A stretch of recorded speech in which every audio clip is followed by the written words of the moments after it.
Now today we can start with the final topic of the general principles, and that is the criminal conspiracy. That is the final topic. After that we can move on to offenses against the human body, and we can pick up any chapter from the IPC whatever we like. Alright.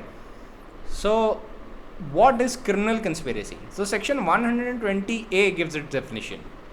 It says, when two or more persons agree to do, mark two or more persons and word agree. You need to mark these words with a highlighter. Or cause to be done an illegal act, mark this, or an act which is not illegal by legal means, such an agreement is designated a criminal conspiracy. Mark the word agreement. Provided that no agreement except an agreement to commit an offense shall amount to a criminal conspiracy, unless some act beside the agreement is done by one or more parties to such an agreement in pursuance thereof. Explanation: it is immaterial whether the illegal act is the ultimate object of the agreement or is merely incidental to that object. Immediately from the section itself we can gather the essential principles. First, two or more person. Second, criminal object. Third, an agreement, an illegal agreement. So when these things are combined together, we get a criminal conspiracy. So always you can mention two or more person causing to be done an illegal act or an act which is not illegal by legal means, such an agreement is designated as conspiracy. Now, why do I emphasize on the word agreement?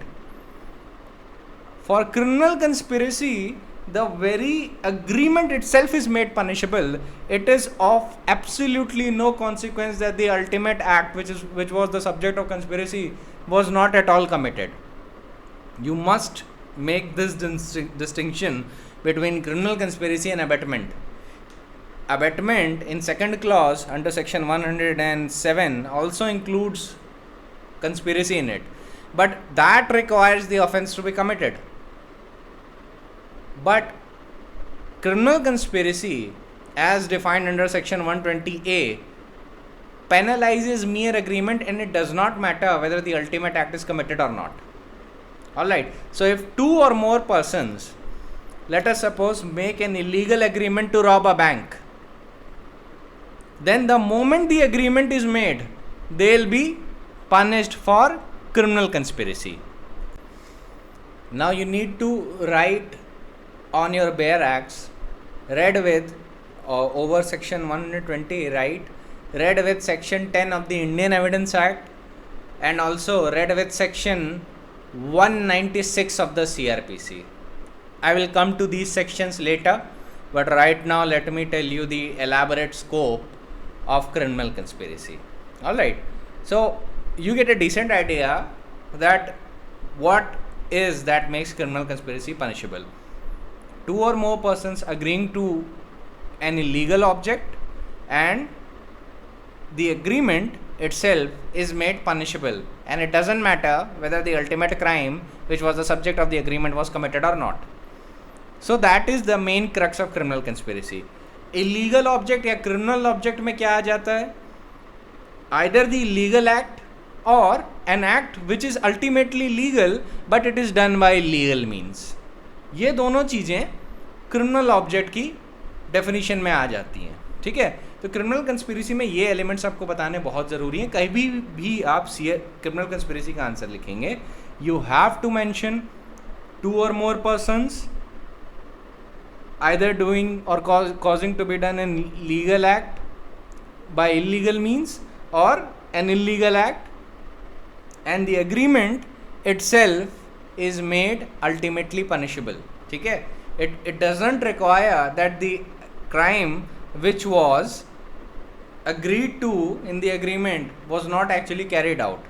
That is not at all the requirement of criminal conspiracy. Criminal conspiracy will make mere agreement to commit the offense punishable. ठीक है, either agreement to commit the offense punishable, or if you agree to do a legal act by illegal means, then that is also punishable.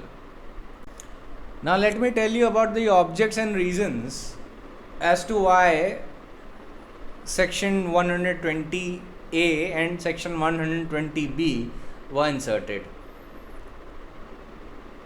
The sections of IPC, I am reading from objects and reasons for the cause of amendment of IPC in this matter, which inserted section 120A and 120B. For sections 120A and 120B, it is not necessary that act or illegal omission should take place in pursuance thereof. Ultimate act को commit होना ज़रूरी नहीं है. Under section 107, abetment includes engaging with one or more persons or persons in any conspiracy for doing of a thing if an act or illegal omission takes place in pursuance of that conspiracy and in order to doing of that thing. In other words, except in respect of the offences particularized in section 120A, conspiracy per se, it is not an offence under IPC. On other hand, by common law of England, if two or more persons agree to do anything contrary to law or to use lawful means in carrying out an object not otherwise lawful, the persons who agree commit the offence of conspiracy. In other words, conspiracy in England may be defined as an agreement of two or more persons to do an unlawful act or to do a lawful act by unlawful means, and the parties to such conspiracy are liable to indictment. Experience has shown that dangerous conspiracy has entered into India which have for their object aims other than commission of offences specified in section 121A of the IPC, and the existing law is inadequate to deal with modern conditions. The present bill is designed to assimilate the provisions of the IPC to those of the English law with additional safeguard that in case of conspiracy other than a conspiracy to commit an offence, some overt act is necessary to bring the conspiracy within the purview of criminal law.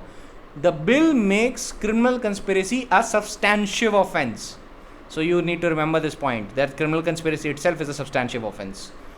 The bill makes the criminal conspiracy a substantive offence, and when a conspiracy is to be committed which is punishable with death or rigorous imprisonment for a term of 2 years or upwards, and no express provision is made in this regard by the IPC, then the punishment of the same nature as that thing which might be awarded for abetment of such offence be provided. In all the other cases of criminal conspiracy, the punishment contemplated is imprisonment of either a description of a term not exceeding 6 months, or with fine, or with both. Prior to the amendment of the code and the introduction of sections 120A and 120B, the doctrine of agency was applicable to ascertain the liability of the conspirator. However, conspiracy in itself was not an offence, except for certain offences which were included, but generally conspiracy itself was not an offence. The amendment made conspiracy a substantive offence and rendered mere agreement to commit the offence punishable. Prior to the amendment, unless an overt act took place in the furtherance of conspiracy, it was not indictable. अब मैं आपको समझाता हूँ कि ये जो statement of object and reasons थे ये क्या थे, ट्रांसलेट करके बता रहा हूँ. देखिए, पहली चीज़ इसमें ध्यान रखिए, statement of object and reasons कहता था कि अबेटमेंट अगर आप देखेंगे तो वो रिक्वायर करता है कि कोई ओवर्ट एक्ट कमिट होना ज़रूरी है अंडर अबेटमेंट. अबेटमेंट कैसे होता है? If let us suppose you abet a person to commit murder और you conspire in the manner of abatement, that let us suppose a murder should take place and the murder actually takes place in the pursuance of that conspiracy, then if we read section 107 of the IPC, then that requires that the actual offence which was necessary for a conspiracy needs to be committed. वो ज़रूरी था कि जो actual offence जो conspiracy का matter था वो commit होना चाहिए. ये अबेटमेंट के लिए ज़रूरी था अंडर 107. तभी मैंने जब आपको अबेटमेंट का चैप्टर पढ़ा रहा था तो मैंने बता दिया था 107 को मार्क कर लीजिए, क्योंकि इसमें और क्रिमिनल कंस्पिरेसी में डिफरेंस होता है. पर क्रिमिनल कंस्पिरेसी जो अमेंडमेंट के बाद आया 120A और 120B में, उसने एक बड़ा सब्सटैंशियल चेंज किया.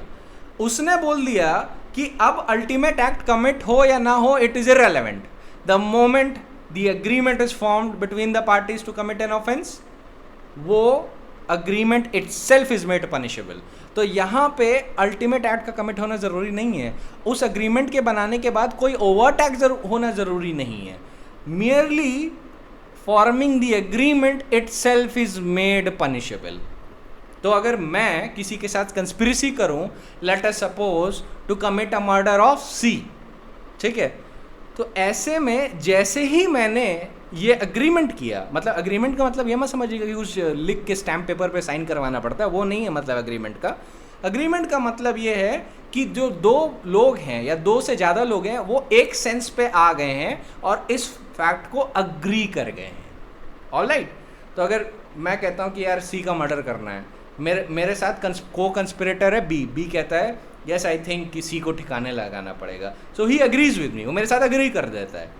The moment he agrees, law will treat it as an agreement, और यहाँ पे agreement itself is made punishable. तो मुझे कौन सी सज़ा होगी? मुझे कंस्पिरेसी फॉर मर्डर की सज़ा होगी, और कंस्पिरेसी फॉर मर्डर का क्योंकि अलग से सेक्शन नहीं है तो मुझे वैसी ही सज़ा होगी जैसे कि मेरे साथ बी को भी, कि जैसे कि मैंने एक्चुअल में मर्डर किया हो। ऑलराइट, सो ऑलवेज रिमेंबर कि कंस्पिरेसी को लेके अगर अल्टीमेट एक्ट कमिट हुई है या नहीं ये इररेलेवेंट है, the agreement itself is made punishable. वहीं पर कॉन्ट्रा अबेटमेंट बाय कंस्पिरेसी के लिए अल्टीमेट एक्ट कमिट होनी चाहिए थी। अबेटमेंट बाय कंस्पिरेसी अगर हम करवाते तो अल्टीमेट एक्ट कमिट होनी चाहिए थी। यहाँ पे मियरली एग्रीमेंट मुझे पनिश नहीं कर पाएगा, यहाँ पे अबेट करने के बाद अगर उसके बेसिस पे ओवर्ट एक्ट होती है और फिर वो क्राइम कमिट होता है तब जाके I can be brought under clause 107 second clause, section 107 second clause, otherwise I can not be held under that section. तो ध्यान रखिएगा कि conspiracy, criminal conspiracy is a substantive offence and the mere agreement itself is made punishable. Again, I'll reiterate, two or more persons agreeing to do an illegal act or a legal act by illegal means. ठीक है, ये छोटी सी दो लाइनें हैं and it will decide the scope of entire section. ये है कहने को 2-3-4 लाइनें हैं, लेकिन इसके अंदर जितना कंसेप्ट है it is very vast. So compare to other sections इतना वास्ट कंसेप्ट नहीं है क्रिमिनल कंस्पिरेसी में, पर इसको समझने ना थोड़ा सा कुछ लोगों के लिए कठिन होता है। I will make it as easy as I can. एक चीज़ से कंफ्यूज मत हो जाइएगा कि आप अबेटमेंट में ये कहे कि अबेटमेंट के लिए अल्टीमेट ऑफेंस कमिट होना ज़रूरी नहीं है। देखिए, मैं अबेटमेंट की जब बात करता हूँ ना, कि जैसे ए ने बी को बोला कि सी का मर्डर कर दो, तो और बी मना कर दे, तो for the purpose of abetment वो कहलाएगा स्ट्रिक्टली अबेटमेंट बाय इंस्टिगेशन। ठीक है, वो स्ट्रिक्टली कहलाएगा अबेटमेंट बाय इंस्टिगेशन। तो यहाँ पे अबेटमेंट बाय इंस्टिगेशन तभी कमिट हो जाता है जब ए ने बी को इंस्टिगेट किया सी को मारने के लिए। अब बी मारे या ना मारे वो अलग बात है, ठीक है, तो उसको इससे कंफ्यूज मत कर लीजिएगा, that is a different thing, वो एकदम अलग चीज है। बट अबेटमेंट बाय कंस्पिरेसी जो 107 के सेकेंड क्लॉज में डिफाइंड है, वो एक चीज डिमांड करती है कि अल्टीमेट ऑफेंस होना चाहिए। ठीक है, कि जो कंस्पिरेसी का मैटर था, अबेटमेंट बाय कंस्पिरेसी का मैटर था अंडर 107 सेकेंड क्लॉज, उसके परसुएंस में कोई इलीगल एक्ट या ओमिशन टेक प्लेस करना चाहिए। बट सेक्शन 120A में जो क्रिमिनल कंस्पिरेसी है, उसके लिए कोई भी इलीगल एक्ट या कोई भी इलीगल ओमिशन कमिट करना जरूरी नहीं है, merely agreement itself is made punishable. So always be very particular of this. ठीक है, be very particular of this कि 120A में या criminal conspiracy in general में mere agreement is made punishable. फिर सेकेंड चीज़ क्या थी, जब ये अमेंडमेंट इंट्रोड्यूस किया गया तो इंग्लिश लॉ का जो कंस्पिरेसी का लॉ था वही इंपोर्ट किया गया था मेजॉरिटी सेंस में। तो अब आपको एक चीज़ समझनी चाहिए कि जब ये कंसेप्ट इंपोर्ट किया गया इंडिया में, तो यूजुअली इसका जो यूज़ हुआ था प्राइमरली वो फ्रीडम फाइटर्स के खिलाफ हुआ था, प्राइमरली शुरुआत में। But nonetheless this section has survived the test of time. और ये in condition of India right now also it is a very important section. अभी जब मैं आपको illustration दूंगा terrorism के या मनी लॉन्ड्रिंग केसेस के, then it will make more sense. But criminal conspiracy always remember it is a very necessary section. याकूब मेमन को जो फांसी हुई थी ना, वो क्रिमिनल कंस्पिरेसी के मैटर पे हुई थी. Always remember that. उसने कहीं जाके बम नहीं प्लांट किए थे या बम जाके फोड़े नहीं थे, उसने रिक्रूटमेंट का काम किया था. That's it. He just took part in the conspiracy. उसके लिए उसको उस बात के लिए पनिशमेंट मिला था. सो ऑलवेज रिमेंबर कंस्पिरेसी के लिए ये ज़रूरी नहीं है कि he should have done the ultimate act, और ये भी ज़रूरी नहीं है कि अल्टीमेट एक्ट कमिट होनी चाहिए. Mayor agreement itself will be made punishable. हाँ, वो अलग बात है. ज़्यादातर जो आप केस लॉ पढ़ेंगे आप उसमें देखेंगे कि क्रिमिनल कंस्पिरेसी के परसुएंस में अल्टीमेट एक्ट कमिट हुई है. पर जैसे अभी आप हाल ही में आईसिस के रिक्रूट्स पकड़े जाते हुए देख रहे होंगे राइट नाउ, जैसे केरला में पकड़े गए, मुंबई में पकड़े गए, हाल ही में यूपी में पकड़े गए. तो ऐसे में क्या होगा ना, उनके ऊपर क्रिमिनल कंस्पिरेसी का चार्ज आप हमेशा देखेंगे चार्जशीट पे. Always you will see that. और वो क्रिमिनल कंस्पिरेसी साबित करनी पड़ती है. ठीक है. और क्रिमिनल कंस्पिरेसी में प्रोसिक्यूशन को क्या साबित करना पड़ता है? Mere agreement to do an illegal act by 2 or more persons. ठीक है, इतना ही साबित करना पड़ेगा उसको. तो आईसिस के कंटेक्स्ट में बता रहा हूँ, उनको एक ही चीज़ साबित करना पड़ेगा. उनका प्राइमरी इंटेंशन था to commit murder, to wage war against the government of India. अब स्टेट के खिलाफ तो जो भी ऑफेंस होंगे तो 120A उनके लिए एक अलग से सेक्शन है, एक अलग से कंस्पिरेसी का उनके लिए सेक्शन है. वो तो चार्ज लगाएंगे ही लगाएंगे. एक जनरल चार्ज भी वो 120B का लगा देते हैं, क्रिमिनल कंस्पिरेसी का वो चार्ज सिंपली लगा देते हैं, जिससे कि अगर और भी फैक्ट्स अगर साबित हो जाए, लेट अस सपोज उनका इंटेंशन था किसी को मारने का, उनका intention waging war against the government of India या conspiracy to wage war against the government of India साबित नहीं हो पाया, तो हो सकता है वो क्रिमिनल कंस्पिरेसी सिंपलिसिटर में आ जाए या criminal conspiracy in relation to some other offence साबित हो जाए. तो इसलिए 120B का भी आप चार्ज देखेंगे. 120B मैं क्यों कह रहा हूँ? 120B मैं इसलिए कह रहा हूँ क्योंकि 120B में क्रिमिनल कंस्पिरेसी का पनिशमेंट दिया गया है. डेफिनेशन दी गई है 120A में. जब भी चार्जशीट में चार्जेस लगाए जाते हैं तो चार्जशीट में उन सेक्शंस की बात करते हैं जहाँ पे ऑफेंस पनिशेबल है, उन सेक्शंस की बात नहीं करते जहाँ पे ऑफेंस डिफाइंड है. तो जैसे अगर आप कभी मर्डर का चार्ज देखेंगे तो हमेशा वो 302 बोला जाएगा, सेक्शन 300 नहीं बोला जाता, जबकि मर्डर डिफाइंड कहाँ है? सेक्शन 300 में, नॉट अंडर सेक्शन 302. 302 में सिर्फ पनिशमेंट है. तो आप ध्यान रखिएगा, जहाँ पे चार्ज लगाया जाता है चार्जशीट पे अगर आप कोई ऑफेंस देखते हैं तो वो जनरली बताते हैं कि किस सेक्शन में क्या पनिशेबल है. वो पनिशेबल सेक्शंस का फॉर्म उसमें लगाया जाता है, मेनली वही यूज़ किया जाता है. ठीक है. अब कभी कभी एक्सेप्शन आ जाते हैं कि वो जो वो वाला सेक्शन लगा देते हैं जहाँ पे सेक्शन डिफाइंड है, पर जनरली ऐसा नहीं होता. जनरली आप देखेंगे 95% ऑफ केसेस में कि वही सेक्शन लगाए जा रहे हैं जहाँ पे कोई ऑफेंस पनिशेबल होता है. और यही रूल है, रूल यही है, जहाँ पे ऑफेंस डिफाइन होते हैं उसका लगाना है, और डेविएशन फ्रॉम द रूल है, that is deviation from the rule. ऐसे में बोला जाता है वो हो सकता है कोई नोवाइस हो या उसको नया उसको ज़्यादा आता ना हो तो उसने गलती से लगा दिया, वरना मेन हमेशा आप वही सेक्शन लगाएंगे जहाँ पे ऑफेंस पनिशेबल हो रहा है. अब एग्ज़ाम में इसको लेके क्या सवाल आएगा? थ्योरी ऑफ एजेंसी, ये सवाल आएगा. What is theory of agency and where is it contained under IPC? ऐसा सवाल आ सकता है. अगर ये सवाल ना आए कि व्हाट इज़ डायरेक्टली कंस्पिरेसी, तो कभी कभी एग्जामिनर क्या कोशिश करता है, कंस्पिरेसी की बात नहीं करेगा, वो सीधे बोलेगा थ्योरी ऑफ एजेंसी हमें बताइए. तो ध्यान रखिएगा कि थ्योरी ऑफ एजेंसी जो है वो कंस्पिरेसी ही है. ठीक है. थ्योरी ऑफ एजेंसी के लिए आप क्रिमिनल कंस्पिरेसी के IPC के सेक्शन और section 10 of the evidence act एक साथ पढ़ते हैं, जिससे आपको एक कंप्लीट पिक्चर मिलती है.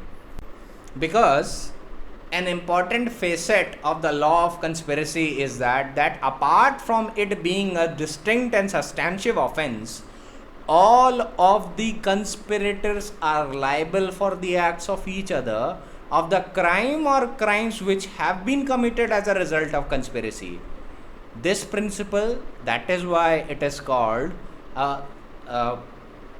प्रिंसिपल ऑफ एजेंसी या थ्योरी ऑफ एजेंसी. इसको थ्योरी ऑफ एजेंसी भी कहते हैं. क्यों?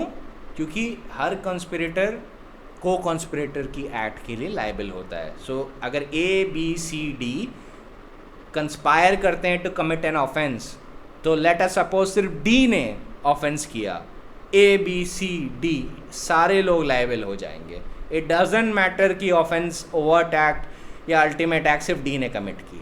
ठीक है, सारे लोगों को वैसे ही सज़ा होगी जैसे कि वो एक्ट उन्होंने खुद की हो. All right, I think after referring to section 34, 149 और अबेटमेंट, ये सारी चीज़ें समझना अब आपके लिए ज़्यादा आसान होगा.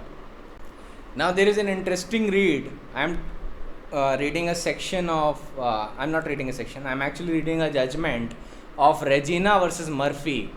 It was reported in 1873, volume number 173, English Reporter, and it was a judgment by Justice Coleridge, and he stated the law on conspiracy as to how will you prove it like this. I am bound to tell you, ये मैं quote कर रहा हूँ उनको, I am bound to tell you that although the common design is the root of the charge, it is not necessary to prove that the two parties came together and actually agreed in the terms of this common design and pursued it by one or the other means and then carried it into execution. The judge is saying कि common design या दूसरे शब्दों में agreement root है charge का, लेकिन आपको वहाँ पे एक्चुअली ये नहीं दिखाना पड़ेगा कि दो पार्टीज आई फिर आपस में अग्री किया, साइन किया या पेपर बनाया, या प्रोसिक्यूशन को किसी इंडिपेंडेंट तरीके से वो दिखाना पड़े कि अग्रीमेंट था. नहीं, क्योंकि आप खुद सोचिए कि जब भी क्रिमिनल कंस्पिरेसी होती है तो सीक्रेसी में होती है. कोई बाहर जाके सिनेमा हॉल में थोड़ी ना बैठ के कंस्पिरेसी करता है माइक लेके और जिससे सबको पता चल जाए. ऐसे तो होता नहीं है, डायरेक्ट एविडेंस नहीं अवेलेबल होता है ज़्यादातर कंस्पिरेसी के केसेस में. तो उसी के एविडेंस, किस एविडेंस पे आप कैसे साबित करेंगे कंस्पिरेसी, उसी की बात हो रही है. अब आप देखिए 1873 में ये रिपोर्ट हुआ है जजमेंट. ऑलराइट, और हम अभी खड़े हैं 2020 में, और 2020 पे ये लॉ लगभग अनचेंज्ड है totally. So continuing further, quoting Justice Coleridge again, this is not necessary because in many cases the most clearly established conspiracies, there are no means to prove any such thing and neither law nor common sense required that it should be proved. If you find these two persons pursued by their acts the same object, often by the same means, one performing one part of the act so as to complete it with a view to attainment of the object which they were pursuing, you will be at liberty to draw the conclusion that they have been engaged in conspiracy to the effect of the object. The question that you have to ask yourself is, had they this common design and did they pursue it by these common means, the design being unlawful? It is not necessary that it should be proved that the defendant met to concoct this scheme, nor it is necessary that they should have originated it. If a conspiracy be already formed and the person joins it afterwards, then also he is equally guilty. You are to say whether from the acts that have been proved, you are to be satisfied that the defendants were acting in concerting this matter. If you are satisfied that there was a concert between them, I am bound to say that being convinced of the conspiracy, it is not necessary that you should find the accused doing a particular act, as after the fact of conspiracy is already established in your minds, whatever is either said or done by the defendants in pursuance of the common design is both in law and in common sense to be considered as the act of both.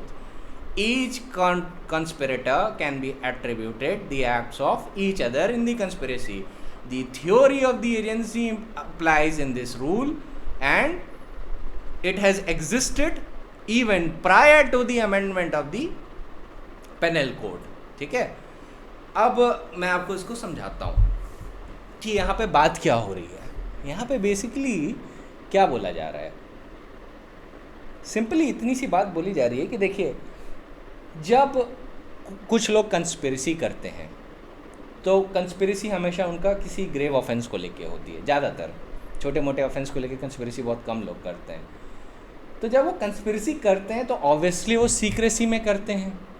Obviously कभी भी आई witness नहीं होता है conspiracy का, है ना, कि कोई थर्ड पर्सन देख रहा है या सुन रहा है या फ़ोन टैप कर रहा है।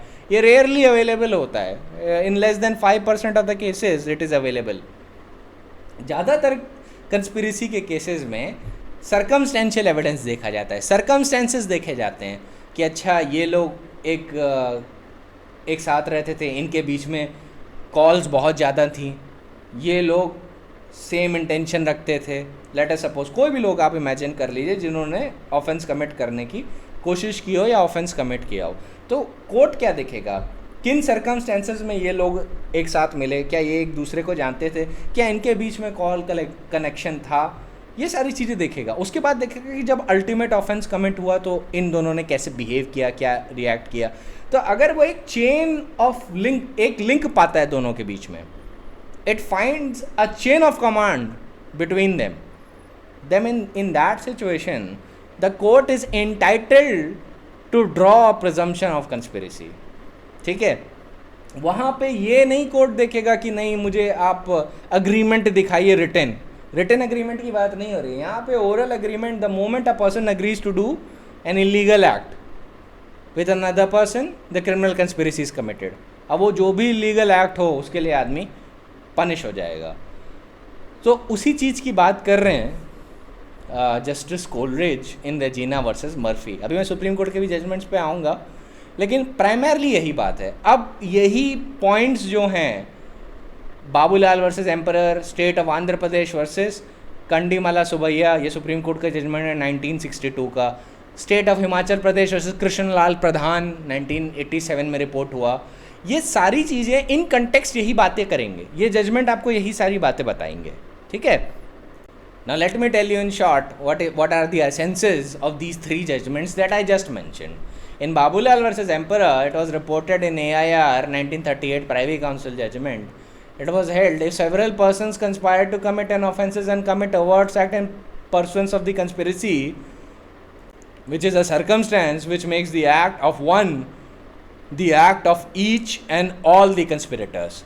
These acts are committed in the course of same transaction which embraces the conspiracy and the acts done under it. Simply कह रहा है कि थ्योरी ऑफ एविडेंसी क्या कह रही है कि एक कोई व्यक्ति अगर कंस्पिरेसी के अंडर एक्ट करता है तो ये मान लिया जाता है कि वो सबकी एक्ट है, वो सिर्फ एक पर्सन की एक्ट नहीं कहलाती। तब state of Andhra Pradesh versus Kandimalla Subbaiah reported in supreme court reporter 1962, क्या बोला सुप्रीम कोर्ट ने यहाँ पे बोलता है, where a number of offences are committed by several persons in pursuance of conspiracy, it is usual to charge them with those offences as well as with the offences of conspiracy to commit those offences if alleged offences flow out of the conspiracy.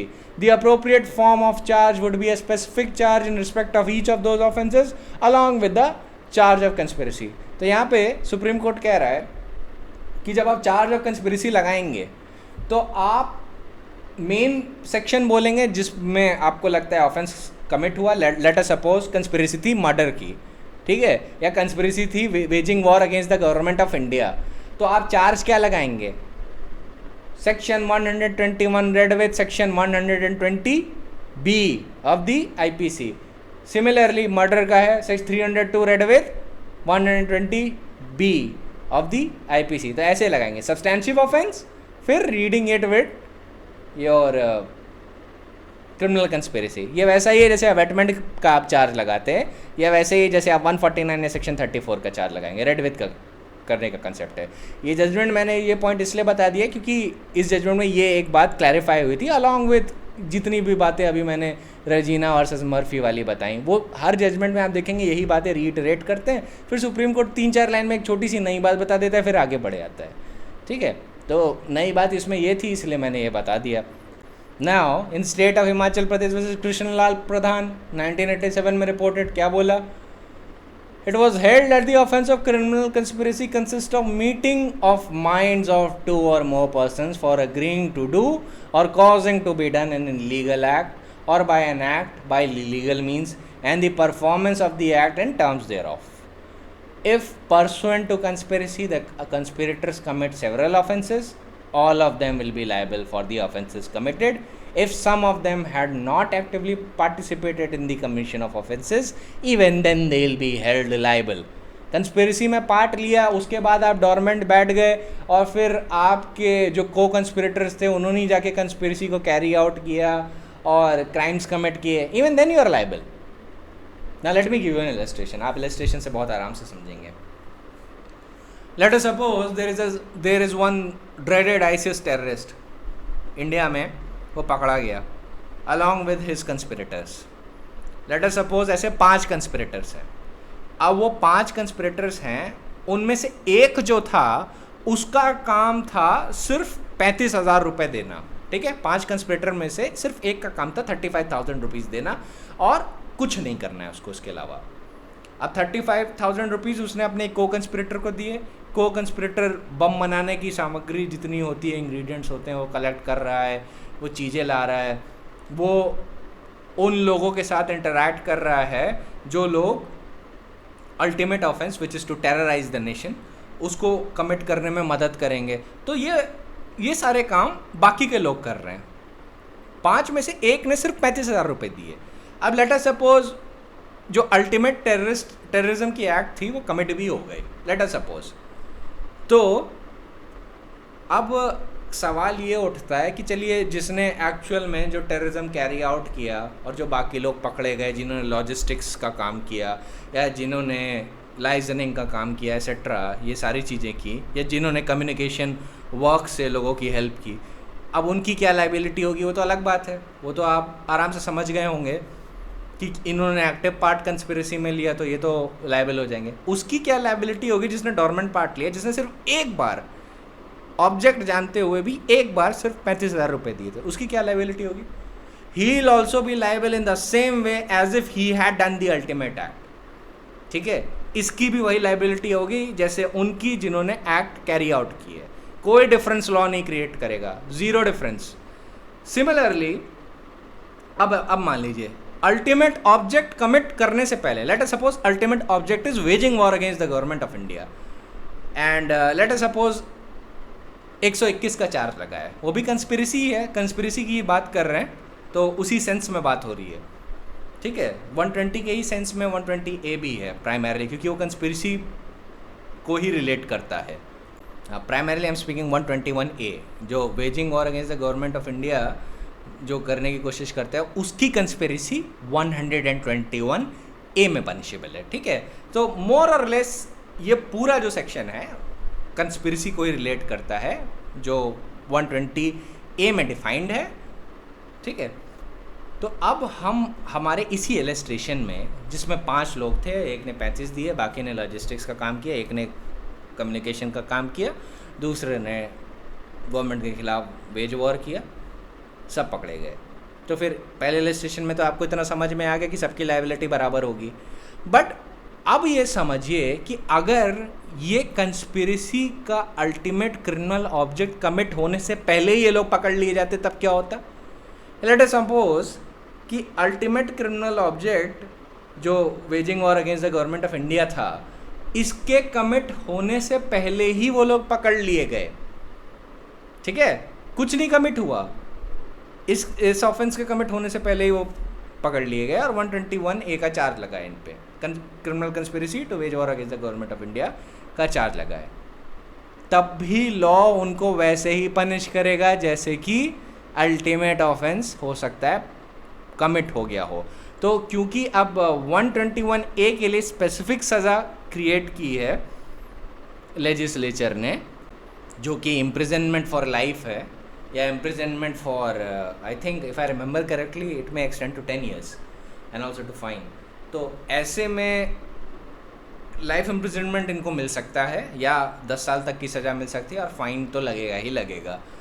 तो अब आप एक चीज़ का ध्यान रखिए कि conspiracy में ultimate offence का कमीशन एसेंशियल नहीं है, पर अगर मान लीजिए अल्टीमेट ऑफेंस कमिट हो जाता है तब भी लॉ उनको वैसे ही ट्रीट करेगा जैसे कि सभी ने वो एक्ट की हो. Alright, so I hope that you have this difference in mind, क्योंकि ये बहुत बहुत ज़्यादा एसेंशियल है. अब अगर मान लीजिए कंस्पिरेसी मर्डर की होती, इसी केस में waging war against the government of India हटा देते हैं, उसकी कंस्पिरेसी हटा देते हैं, क्योंकि उसमें तो 121A का चार्ज स्पेसिफिक लगेगा. तो अगर कंस्पिरेसी मर्डर की होती 5 लोगों की, 5 लोग कंस्पायर करते to murder, let us suppose one unfortunate person Z. एक ने 35,000 दिए होते, बाकी सारी चीज़ें सेम है. एक ने 35,000 दिए होते, एक ने कम्युनिकेशन का काम किया होता और उनमें से एक ने मार दिया होता. ठीक है, तो आपको पता है इस केस में चार्ज क्या लगेगा, 302 रेड विद 120B. एक आदमी मर गया, ठीक है, जेड मर गया. अब जब जेड मर गया तो लॉ इन सबको वैसे ही ट्रीट करेगा जैसे कि सभी लोगों ने ऑफेंस किया हो. लेकिन मान लीजिए क्रिमिनल कंस्पिरेसी कमिट होने से पहले पकड़ लिए जाते तो भी इनका पनिशमेंट वैसे ही होता जैसे कि late us suppose actual offence commit हो गया है, वैसे ही इनको लॉ ट्रीट करता है. क्योंकि मर्डर की कंस्पिरेसी अगर कोई करता है तो सेक्शन 120B कहता है कि whoever is a party to a criminal conspiracy to commit an offense punishable with death, imprisonment for life, murder is punishable with death or imprisonment for life, or with rigorous imprisonment for a term of 2 years or upwards, shall, where no express provision is made by this court for the punishment of conspiracy, be punished in the same manner as if he had abetted such offense. तो उसका वही treatment होगा जैसे कि उसने इस offence के लिए अबेटमेंट किया हो. ठीक है, तो वो इस बात से नहीं बच पाएंगे वो अगर कहने लगे कि मेरा तो इंटेंशन ऑफेंस कमिट करने का था ही नहीं, या मैंने तो अल्टीमेट ऑफेंस कमिट किया ही नहीं. कोर्ट बोलेगा कि the moment you agree to do an illegal act you are liable. The moment you agree to do an illegal act with 2 or more persons, the criminal conspiracy charge applies and you are liable. ठीक है, so make this very clear. अच्छा, 120B में एक essential चीज़ है जो mark कर लीजिएगा, rigorous imprisonment for a term of 2 years or upwards. Prelims में कभी कभी ऐसा क्वेश्चन आ जाता है एग्जाम में कि simple imprisonment for a term of 2 years और अपवर्ड्स एक ऑप्शन दे दिया जाता है, क्या ये क्रिमिनल कंस्पिरेसी का पनिशमेंट या ये क्रिमिनल कंस्पिरेसी के स्कोप में आता है अंडर 120B. तो ज़्यादातर लोग टर्म ऑफ 2 years और अपवर्ड्स देखते हैं और उस पर गोला भर देते हैं. ये गलत मेथड है. Rigorous imprisonment for a term of 2 years और अपवर्ड्स होना चाहिए, वही करेक्ट ऑप्शन होगा. ठीक है, तो rigorous imprisonment for a term of 2 years और अपवर्ड्स का ध्यान रखिएगा. ठीक है, do not confuse it with simple imprisonment for a term of 2 years और अपवर्ड्स, क्योंकि ये प्रीलिम्स का क्वेश्चन है और कभी कभी डायरेक्टली पोज कर दिया जाता है. ठीक है, पेपर में. So just be very particular about it. Prelims में ना एक्यूरेसी और बेयर एक्ट में जैसा वर्ड लिखा है उसी के हिसाब से चलना होता है, तो उसी के हिसाब से नंबर होते हैं. और कम से कम I think 80% of the paper वैसे डिज़ाइंड होता है और 20% डिज़ाइंड होता है आपका केस लॉ पे. ये मैं थियोरेटिकल स्टेट्स की बात कर रहा हूँ.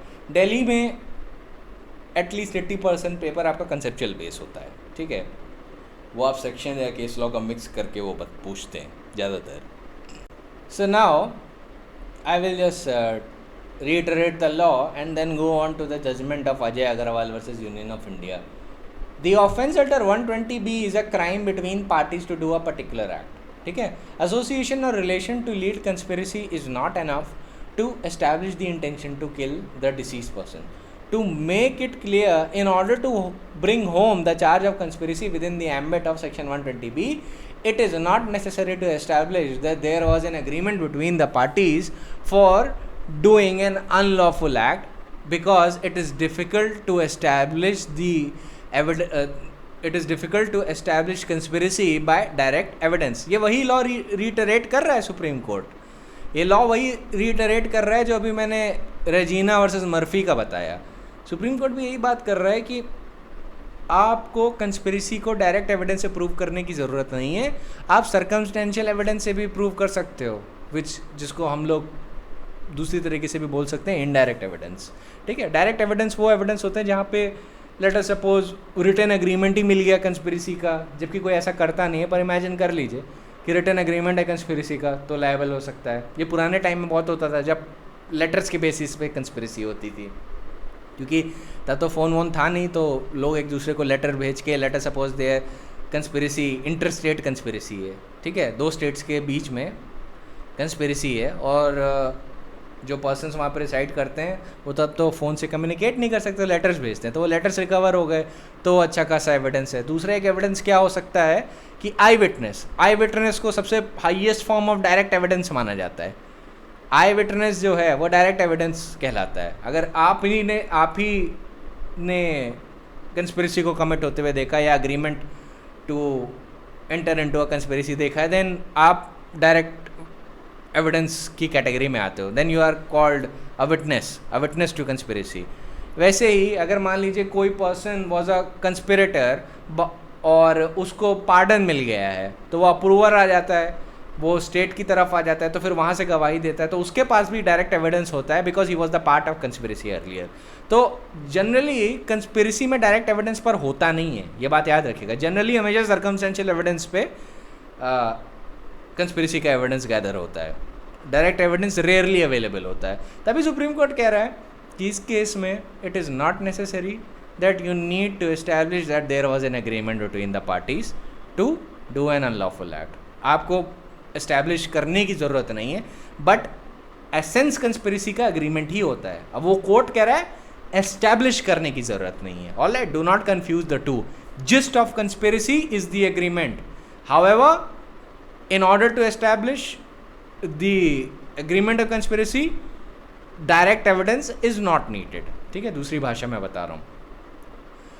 Since conspiracy is hatched in secrecy to bring home the charge of conspiracy, it is relevant to decide conclusively the object behind it from the charges leveled against the accused and the fact of the case. The object behind it is the ultimate aim of the conspiracy. Further, many means might have been adopted to achieve this ultimate object. The means may even constitute different offenses by themselves, but as long as they are adopted to achieve the ultimate object of conspiracy, they are also the acts of conspiracy. तो अब supreme court ये कह रहा है कि ultimate conspiracy के objects को late us suppose accomplish करने के लिए ये हो सकता है कि कंस्पिरेटर्स कई अलग अलग ऑफेंसेस कमिट करें, लेकिन चूंकि वो सारे ऑफेंसेस जो कमिट हो रहे हैं वो एक ultimate object which was the purpose of the conspiracy उसको अचीव करने के लिए हो रहे हैं, then in that situation all of them will be held liable for it. ठीक है, उन अलग अलग ऑफेंसेस के लिए भी। और ये भी बात याद रखिएगा कि एक अल्टीमेट कंस्पिरेसी के अंदर भी छोटी छोटी मिनी कंस्पिरेसीज हो सकती हैं which are designed to further the object of the ultimate conspiracy that has to be achieved. ठीक है, अल्टीमेट कंस्पिरेसी एक है, let us suppose imagine a very big circle. अब उस सर्कल के अंदर छोटी छोटी और कंस्पिरेसीज भी हो सकती हैं, just make a circle within it. और ये जो कंस्पिरेसीज हैं ये क्यों हैं? They are there to further the original conspiracy. मैं आपको एक इसको इलस्ट्रेशन के फॉर्म्स में समझाता हूँ। अब इमेजिन करिए ABCD plans to let us suppose plant bomb in Mumbai. ठीक है, plant a bomb in Mumbai. अब ABCD जो है वो सोचते हैं कि ये कैसे किया जाएगा, तो उनमें से एक सोचता है कि आई गिव यू मनी, वो पैसा देता है। अब पैसा उसने दे दिया उनमें से एक पर्सन ने। अब जो A और B जो कंस्पिरेटर्स हैं, आउट ऑफ 5 2 कंस्पिरेटर्स का नाम है A और B। अब A और B क्या करते हैं, वो सोचते हैं कि यार कंस्पिरेसी के ऑब्जेक्ट को अचीव करने के लिए हमें कुछ इलीगल मटेरियल स्मगल भी करवाना पड़ेगा। अब वो इलीगल मटेरियल स्मगल कराते हैं तो वो भी ऑफेंस है। ठीक है, वो भी ऑफेंस है, स्मगलिंग इज एन ऑफेंस। जब वो उसको कमिट करते हैं in order to achieve the ultimate object of conspiracy that is to plant a bomb and to terrorise the denizens of this country, then in that situation वो जो smuggling की act जो उन 2 लोगों ने की आउट ऑफ दोज 5, वो भी मानी जाएगी the part of that conspiracy, ठीक है। उसके पर्पस में अगले पार्टीज ये नहीं कह सकती कि अरे मुझे नहीं पता था कि उसने स्मगलिंग की थी, आई नेवर न्यू कि ये लोग इलीगल मटेरियल या let us suppose RDX or RDX smuggle करेंगे, तो उसके लिए तो मैंने कभी अग्री नहीं किया था। कोर्ट बोलेगा इट डजंट मैटर। ये हो सकता है कि आपकी अल्टीमेट कंस्पिरेसी थी to plant a bomb in Bombay, उसको अचीव करने के लिए स्मगलिंग एक्टिविटीज़ आपने की या और भी इलीगल एक्टिविटीज़ कमिट की, वो सारा कोर्ट उस अल्टीमेट कंस्पिरेसी का पार्ट मानेगा, वो एक चेन मानेगा, ठीक है। वो एक चेन मानेगा टू, जो चेन जो होगी it would be like leading towards the ultimate conspiracy that has to be committed, ठीक है। तो वो जो कंस्पिरेसी, जो अल्टीमेट कंस्पिरेसी वाला जो मैटर है उसको ध्यान में रखेगा। अल्टीमेट कंस्पिरेसी इस केस में क्या थी, इस इलस्ट्रेशन में जो मैंने दिया वो क्या थी, to plant a bomb in Bombay, ठीक है। और उसको अचीव करने के लिए उन 5 कंस्पिरेटर्स में से 2 ने इलीगल मटेरियल स्मगल किया, ठीक है। अब ये बाकी तीनों को नहीं पता था ये कैसे होगा, क्या होगा। उन 2 कंस्पिरेटर्स ने ऐसा किया कि इलीगल मटेरियल स्मगल करने पड़ेंगे। फिर आर्म्स एक्ट का वायलेशन भी उन्होंने कमिट किया, ठीक है। फिर कई एक्ट्स का वायलेशन उन्होंने इस बात पे कमिट किया कि they are not authorise to hold RDX और इनफ्लेमेबल और this type of dangerous substances with them.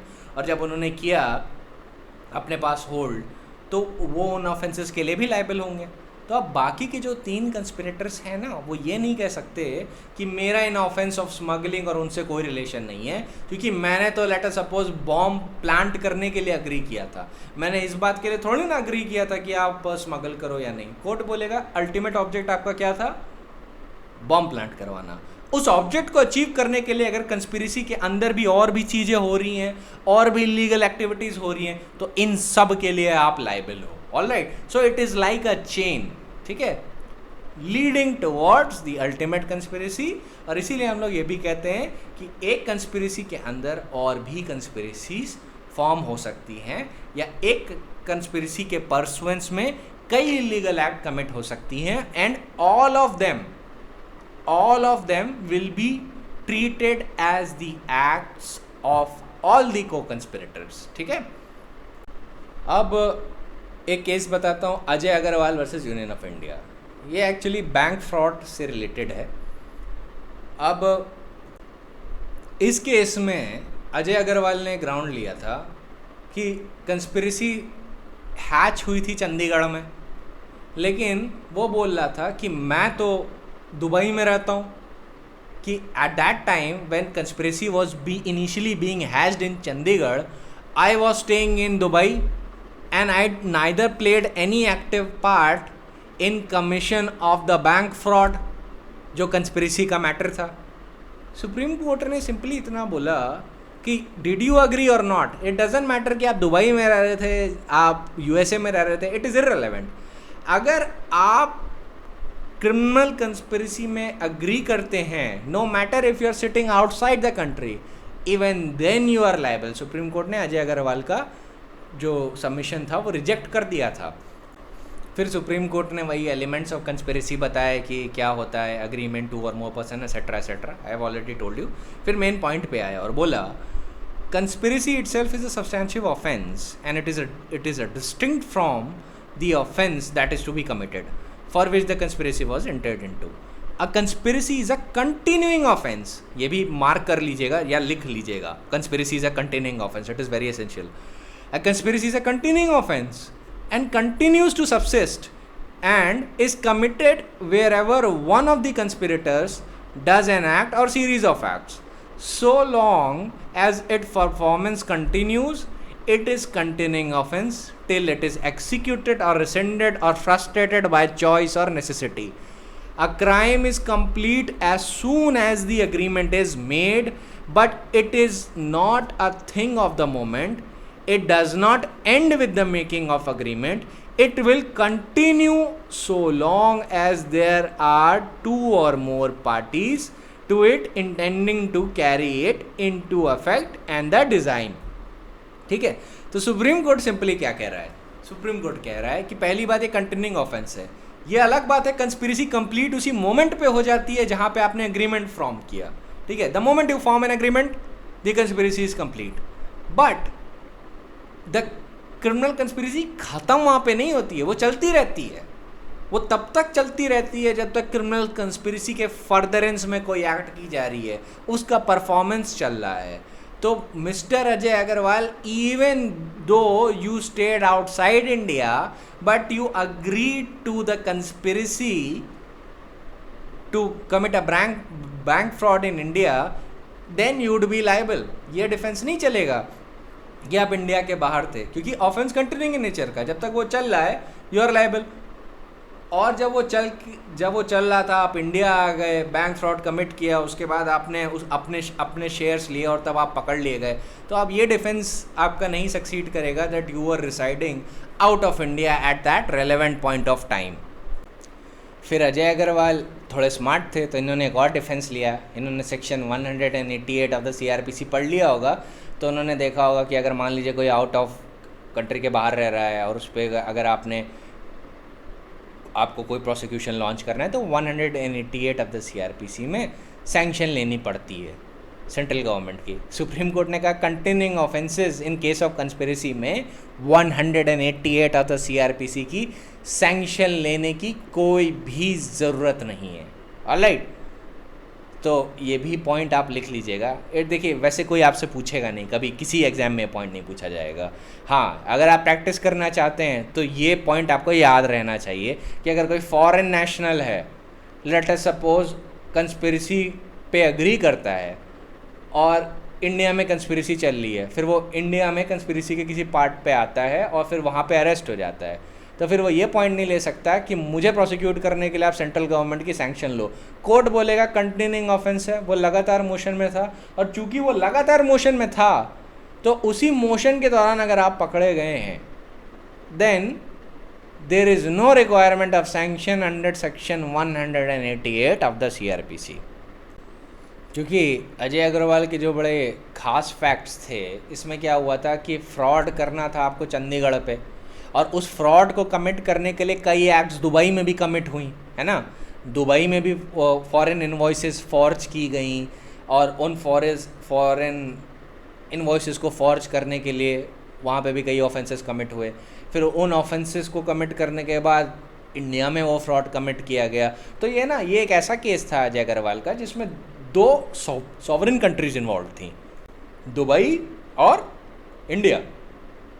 तो अजय अग्रवाल जब पकड़े गए तो उन्होंने ये पॉइंट लिया था कि देखिए, फ्रॉड तो मैंने वहाँ पे भी किया है दुबई में, तो आप जानते हैं कि अगर लेट अस सपोज कि मैं यहाँ का नेशनल नहीं हूँ, तो मैंने अगर वहाँ पे अगर क्राइम कमिट किया है तो पहले आप सेंट्रल गवर्नमेंट से परमिशन लेके आइए under 188 of the CRPC to prosecute me. क्योंकि 188 ऑफ द CRPC कहता है when the offences is committed outside India, और when the offence is committed when the offence is committed outside India by a citizen of India, whether on high seas or elsewhere, or by a person not being such citizen on any ship or aircraft registered in India, he may be dealt with in respect of such offence as if he had committed it at any place within India at which he may be found, provided that notwithstanding anything contained in the preceding sections of this chapter, no offence shall be inquired into or tried in India except with the previous sanction of central government. ये बात कहता है 188. Supreme court ने क्या बोला? Supreme court ने सीधे बोल दिया कि 188 का पॉइंट कंटिन्यूइंग ऑफेंसेस पे नहीं लगता, और चूंकि क्रिमिनल कंस्पिरेसी का offence is continuing in nature, continuing offence है, तो 188 का sanction, the requirement of section 188 sanction is not at all necessary, and these kinds of submissions are hereby rejected. And in this context, Supreme Court said, the agreement does not come to an end with merely making it, but it would endure till the accomplishment of the purpose of conspiracy or abandonment or proof when it's proved abortive. Being a continuing offence, if any act or omission which constitutes an offence are done in India or outside its territory, the conspirators continuing to the parties to the conspiracy, and since the part of the acts were done in India, they would obviate the need to obtain the sanction of the central government. All of the parties to the conspiracy need not be present in India nor continue to remain in India. ठीक है, तो I think this point relating to sanction should be fairly clear, क्योंकि देखिए एक बार आप ये समझ लें तो आप इसे 2 लाइन में क्लियर कर सकते हैं. कंस्पिरेसी के पनिशमेंट के लिए मियरली अग्रीमेंट एनफ होता है, ठीक है. The moment it is shown that 2 or more persons have agreed to commit a criminal act or to commit a legal act by illegal means, तो वो मेयर अग्रीमेंट पनिश होता है criminal conspiracy में. Overt act होने की, actual offence commit होने की ज़रूरत नहीं है. लेकिन अगर उस कंस्पिरेसी पे काम चल रहा है, चीज़ें चल रही हैं, तो वो कंस्पिरेसी ना कंटिन्यूइंग ऑफेंस माना जाता है. वो कंटिन्यूइंग इन नेचर है. ऑलराइट, कंटिन्यूइंग ऑफेंस मतलब वो लगातार चल रहा है. तो ये मुझे एक एग्जाम्पल आपको उसके पॉइंट ऑफ व्यू से देना ज़रूरी था, बैंक फ्रॉड और मनी लॉन्ड्रिंग के केसेस से. ये अजय क्या नाम है, Ajay Agrawal versus Union of India, इसी से रिलेट करता था. क्योंकि ज़्यादातर लोग आपको टेररिज्म, मर्डर और इन सब चीज़ों का देंगे तो एक्चुअली क्या होता है, स्टूडेंट्स का जो पॉइंट ऑफ व्यू होता है ना, बड़ा नैरो होता है. तो इसलिए मैंने आपको एक सिविल, क्या कहते हैं, सिविल नहीं कह रहा है, सिविल कहना गलत होगा, मनी लॉन्ड्रिंग और सोशियो इकोनॉमिक ऑफेंस का एक इलस्ट्रेशन सबसे पहले दिया, तो जिससे आपको हॉराइजन्स में और भी चीज़ें पता चलें कि ये और भी सेक्शन में कैसे ट्रीट होता है और भी कहाँ कहाँ जाएगा. Similarly Yashpal Mittal versus state of Punjab में सुप्रीम कोर्ट ने बोला कि द वेरी एग्रीमेंट, कंसर्ट और league is the ingredient of the offence. It is not necessary that all the conspirators must know each other and every detail of the conspiracy as long as they are conspirators in the main object of conspiracy need not be established. ठीक है, ये ज़रूरी नहीं है कि सबको सारी detail पता होनी चाहिए. ये भी ज़रूरी नहीं है कि सारे कंस्पिरेटर एक दूसरे को जानते हैं. ये हो सकता है कि कुछ कंस्पिरेटर्स एक दूसरे को जानते हैं और मेजॉरिटी ऑफ द कंस्पिरेटर एक दूसरे को नहीं जानते हैं. याकूब मेमन का जो केस अभी मैं बताऊंगा आपको, वो ये बात आपको एस्टैब्लिश कर देगा. ऑलराइट, कि इट इज़ नॉट नेसेसरी कि सारे मेंबर्स ऑफ द कंस्पिरेसी को एक दूसरे को के बारे में पूरा जानना चाहिए. ये भी ज़रूरी नहीं है कि सारे मेंबर्स को सारी डिटेल्स ऑफ द कंस्पिरेसी पता होना चाहिए. अगर उन्हें अल्टीमेट ऑब्जेक्ट पता है देन दे आर लायबल. ठीक है, ये ज़रूरी नहीं है कि वो प्लान कैसे कैरी आउट होगा, क्या डिटेल्स उसमें होंगी, किस तरीके से कैरी आउट करेंगे, इतनी डिटेल जानने की ज़रूरत नहीं है. ठीक है, अल्टीमेट ऑब्जेक्ट पता है, you are liable. It is not necessary that you should know all the details of the conspiracy. It is not necessary that you should know all of the conspirators involved in the conspiracy. ठीक है.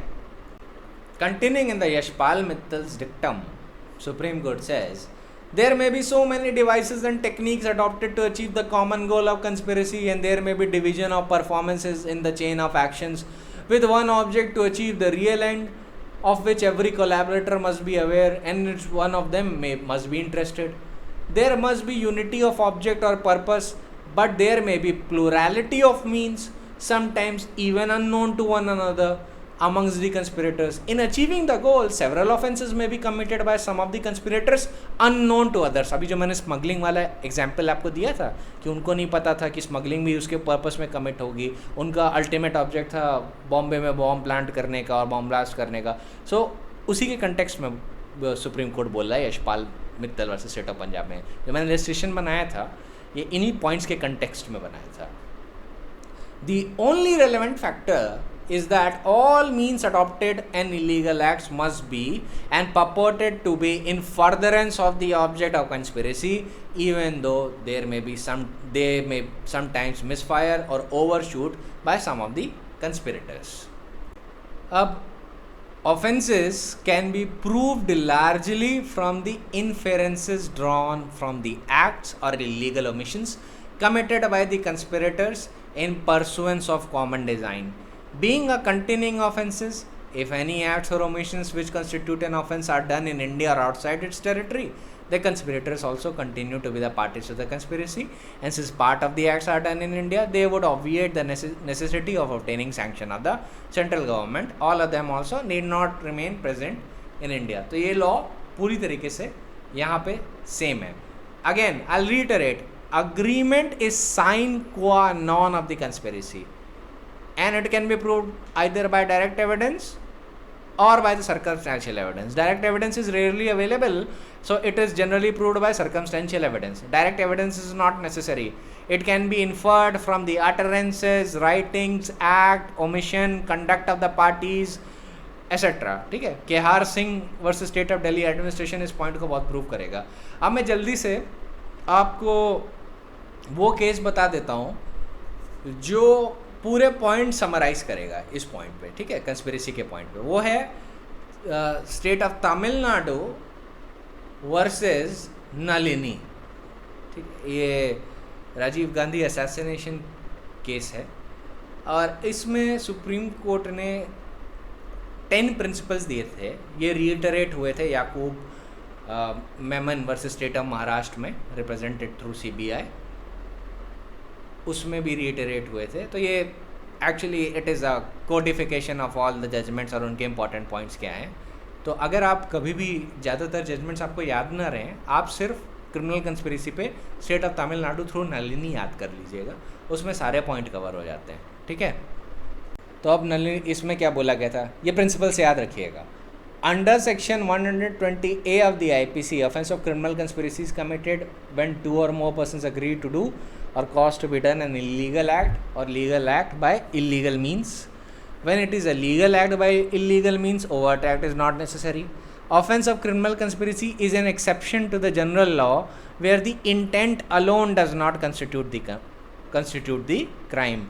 It is intention to commit the crime and joining hands with the person having the same intention which is made punishable. तो ये exception माना जाता है general rule का कि merely the intent is not punishable. ठीक है, यहाँ पे जब कंस्पिरेसी होती है तो कोई एक्ट नहीं कमिट हुई, ये तो प्रिपरेशन भी नहीं है, तो यहाँ पे merely agreeing to do an illegal act is made punishable. ठीक है, क्योंकि वो एग्रीमेंट मैनिफेस्ट हो गया है रियल वर्ल्ड में और वो क्रिमिनल इंटेंट जो है वो मैनिफेस्ट हो गया है रियल वर्ल्ड में. सो continuing, the question for consideration in a case is this: did all of the accused had the intention and did they agree to commit the crime to be committed? It would not be enough for the offense of conspiracy when some of the accused merely entertain a wish, howsoever horrendous it may be, that the offense be committed. तो supreme court ने पहले point में ये बोला है कि एक wish को कंस्पिरेसी से एकदम अलग करके देखना चाहिए. अब कई लोग right now do not like the prime minister of India. कई लोग हैं जिनको प्राइम मिनिस्टर बिल्कुल नहीं पसंद है, तो usually they utter profanities on the internet. पर क्या आप कह सकते हैं कि उनके बीच में कंस्पिरेसी है? एक उनका ग्रुप है, वो प्रोफैनिटीज दिन भर बोलते रहते हैं, they hurl abuses as a prime minister. तो क्या बोला जा सकता है कि उनके बीच में कंस्पिरेसी है? ऑब्वियसली नॉट, कोई कंस्पिरेसी नहीं है. वो हॉरेंडस विश है, they wish one of the most horrible things. कई कहते हैं कि इनको कोरोना हो जाए या इनको कोई बीमारी हो जाए, इनको कुछ क्या कहते हैं डेथ हो जाए, etcetera. So they make a horrendous wish, but that is not the conspiracy. Conspiracy तब होती है जब ये लोग गैदर हों और उस कंस्पिरेसी पे अग्री करें और बोलें कि अब हम लोग एक काम करेंगे कि किसी तरीके से, let us suppose we will attack the prime minister. अब ये कंस्पिरेसी हो गया. तो ये जहाँ पे अग्रीमेंट हुआ वहाँ पे क्रिमिनल कंस्पिरेसी के इंग्रेडिएंट स्टैब्लिश हो गए. अब ये सारे लोग पनिशेबल होंगे. ठीक है, तो यहाँ पे सुप्रीम कोर्ट कह रहा है मेयरली एक हॉरेंडस विश और कंस्पिरेसी अलग अलग चीज़ें हैं और इस बात में डिफरेंस करना आना चाहिए. सेकेंड पॉइंट कहता है act subsequent to the achieving of object of conspiracy may tend to prove that a particular accused was a party to conspiracy. Once the object of conspiracy has been achieved, any subsequent act which may be unlawful would not make the accused the part of conspiracy, like giving a shelter to an absconder. अब court कह रहा है कि एक बार ultimate conspiracy का object achieve हो गया. ठीक है, अगर मान लीजिए मेन कंस्पिरेसी कोई थी और उसके बाद क्या कहते हैं जो अक्यूज पर्सन है या कोई को कंस्पिरेटर है वो कोई और ऑफेंस करता है. लेट अस सपोज एक मॉब का अल्टीमेट ऑब्जेक्ट है किसी पर्सन एक्स को अटैक करना. ठीक है, किसी पर्सन एक्स को अटैक करना, उसके लिए उन्होंने कंस्पायर भी किया था. अब वो कंस्पिरेसी वो एग्जीक्यूट भी कर देते हैं, एक्स को अटैक करते हैं, एक्स को मार देते हैं, एक्स मर जाता है. अब एक्स के मरने के बाद कंस्पिरेसी का अल्टीमेट ऑब्जेक्ट तो अचीव हो गया। अब उसके बाद कई मेंबर्स अगर जाके दुकानें लूटनी शुरू कर दें या आग लगानी शुरू कर दें या मर्डर करना शुरू कर दें, उन लोगों का जो कंस्पिरेसी का अल्टीमेट ऑब्जेक्ट से रिलेट नहीं करते, तो इन दैट सिचुएशन वो क्रिमिनल कंस्पिरेसी का पार्ट नहीं माना जाएगा, वो इंडिविजुअल एक्ट्स कहलाएंगे। ठीक है, तो कंस्पिरेसी के कंप्लीशन के बाद कोई भी अगर एक्ट होगी तो वो क्या कहलाएगा? That would not be treated as a part of conspiracy, उसको एकदम अलग कर दिया जाएगा। वहाँ पे जिस इंडिविजुअल ने वो इंडिविजुअल एक्ट किया वो उसी के लिए लायबल होगा, उसका क्रिमिनल कंस्पिरेसी से कोई लेना देना नहीं होगा। लेकिन इसके लिए क्या ज़रूरी है? Ultimate object of conspiracy should be achieve. तो उसी सेंस में कह रहा है कि when the act subsequent to achieving the object of conspiracy may tend to prove that a particular accused was the party to conspiracy. Once the object of conspiracy has been achieved, any subsequent act which may be unlawful would not make the accused a party to conspiracy, like giving a shelter to an absconder. मान लीजिए कोई भाग के आया है, crime commit करके आया है, उसने गलती से उसे शेल्टर दे दिया, तो क्या वो पार्ट था कंस्पिरेसी का? ऑटोमेटिकली नहीं माना जाएगा। कोर्ट ने सीधे बोला ऑटोमेटिकली नहीं माना जाएगा कि अगर कंस्पिरेसी का ऑब्जेक्ट अचीव हो गया है और उसके बाद अगर वो कोई एक्ट करता है तो ये चीज़ तो आप डिटरमाइन करने के लिए यूज़ कर सकते हैं कि क्या वो ओरिजिनल कंस्पिरेसी का पार्ट था या नहीं, पर आप ये नहीं अज्यूम कर सकते कि जो अल्टीमेट कंस्पिरेसी कमिट होने के बाद भी जो बाकी की ऑफेंसेस अगर कमिट होते हैं तो उसके लिए सारे मेंबर्स लायबल हैं। ये हो सकता है कि that may be the evidence of the conspiracy, but ये ज़रूरी नहीं है कि वो जो अल्टीमेट ऑब्जेक्ट कमिट हो गया है कंस्पिरेसी का तो उसके बाद भी अगर कोई ऑफेंसेस कमिट हो रहे हैं तो उसके लिए बाकी सारे मेंबर्स लायबल हैं। उसके लिए वही मेंबर्स लायबल होंगे जिन्होंने वो ऑफेंस कमिट किया, क्योंकि कंस्पिरेसी के ख़त्म होने के बाद जो कॉमन थ्रेड सबको बाइंड कर रही थी वो भी चली जाती है। जब ultimate offence of conspiracy commit हो जाता है, जो भी उसका एग्रीमेंट का पार्ट था वो कमिट हो जाता है, तो उसके बाद जो कॉमन थ्रेड सारे कंस्पिरेटर्स को बांध रही थी वो स्नैप कर जाती है। ठीक है, अब कंस्पिरेसीज हैज्ड इन प्राइवेसी और secrecy, it is rarely possible to establish a conspiracy by direct evidence. Usually both existence of conspiracy and its object have to be inferred from the circumstances and the conduct of the accused. तो conduct और circumstantial evidence सबसे ज़्यादा relevant होता है to prove the charge of conspiracy. Direct evidence generally available ही नहीं होता। Fourth point बताता है सुप्रीम कोर्ट, कंस्पिरेटर्स में for example B enrolled in a chain, A enrolling B, B enrolling C and so on. All will be the members of a single conspiracy if they so intend and agree, even though each of the members know only the persons who enrolled him and the person whom he enrolls. तो मतलब supreme court यहाँ पे कह रहा है कि ऐसा हो सकता है कि एक मेंबर दूसरे को एनरोल करे, दूसरा मेंबर तीसरे को एनरोल करे, तीसरा मेंबर चौथे को एनरोल करे।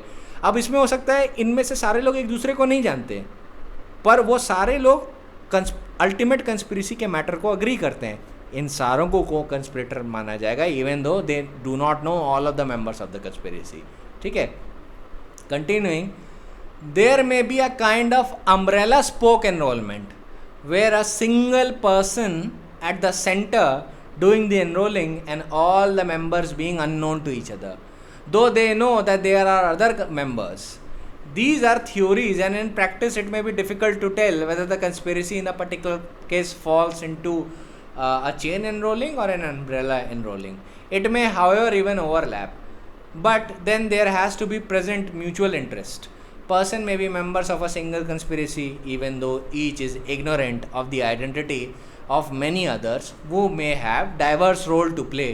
It is not the part of the crime of conspiracy that all the conspirators need to agree to play the same or an active role. Fifth point पे आते हैं. When two or more persons agree to commit a crime of conspiracy, then regardless of making or considering any plans for its commission, and despite the fact that no step is taken by any such person to carry out their common purpose, a crime is committed by each and every one who joins in the agreement.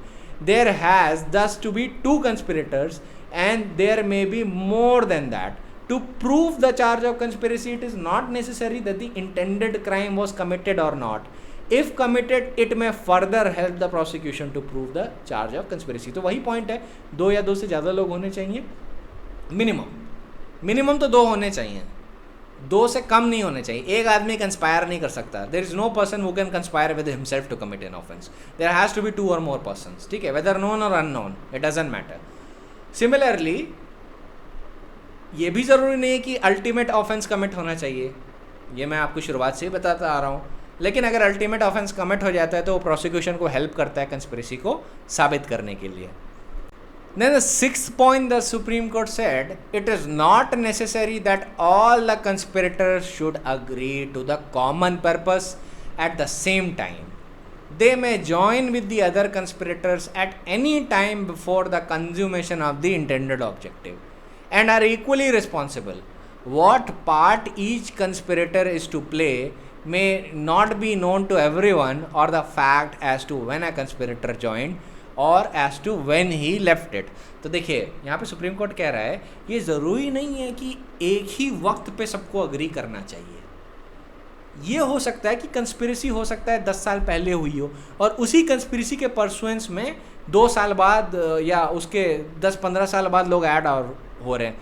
क्योंकि देखिए जब nation को तोड़ने की जब conspiracies होती हैं ना, वो खासतौर से मार्क्सिस्ट फिलॉसफीज़ में होती हैं, तो वो ना जो टाइमलाइन अपनी रखते हैं वो डेकेड्स में नहीं रखते, वो सेंचुरीज तक जाते हैं. ठीक है, कि हमारे बाद ये आएगा, हमारे बाद ये आएगा. तो अगर लॉन्ग टर्म की कंस्पिरेसी है, the conspiracies of a very long term, then the supreme court is categorically saying कि ये ज़रूरी नहीं है कि एक ही वक्त पे सबको अग्री करना चाहिए. कोई पर्सन देर से भी ज्वाइन कर सकता है कंस्पिरेसी. एक ही चीज़ ज़रूरी है कि उसको बस मेन ऑब्जेक्ट के लिए अग्री करना चाहिए. अगर वो मेन ऑब्जेक्ट के लिए अग्री कर जाता है, ठीक है, भले वो बाद में आया, देन ही इज़ लायबल.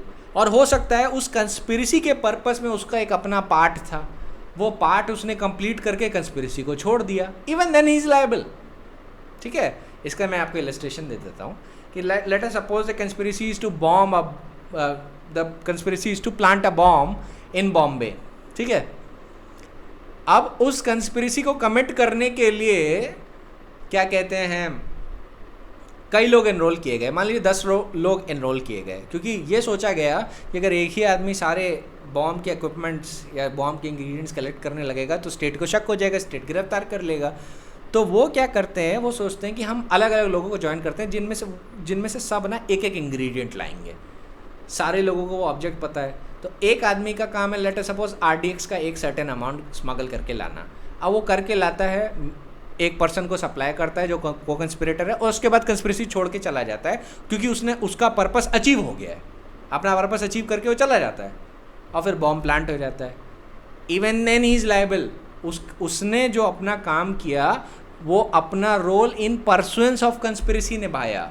ठीक है, he agreed to the ultimate conspiracy and hence the gist of the offense of criminal conspiracy is proved, that is the agreement, and he is held liable. He'll be held liable in this situation. ठीक है, तो ये मत सोचिएगा कि उसको through stage 1 से stage 10 तक काम करना है. वो हो सकता है उसका अपीयरेंस सिर्फ स्टेज 6 पे हो, स्टेज 6 पे वो अपना सारा काम खत्म करे और स्टेज 7 पे चला जाए. Even then he'll be liable for the ultimate offense that has been committed in the pursuance of conspiracy.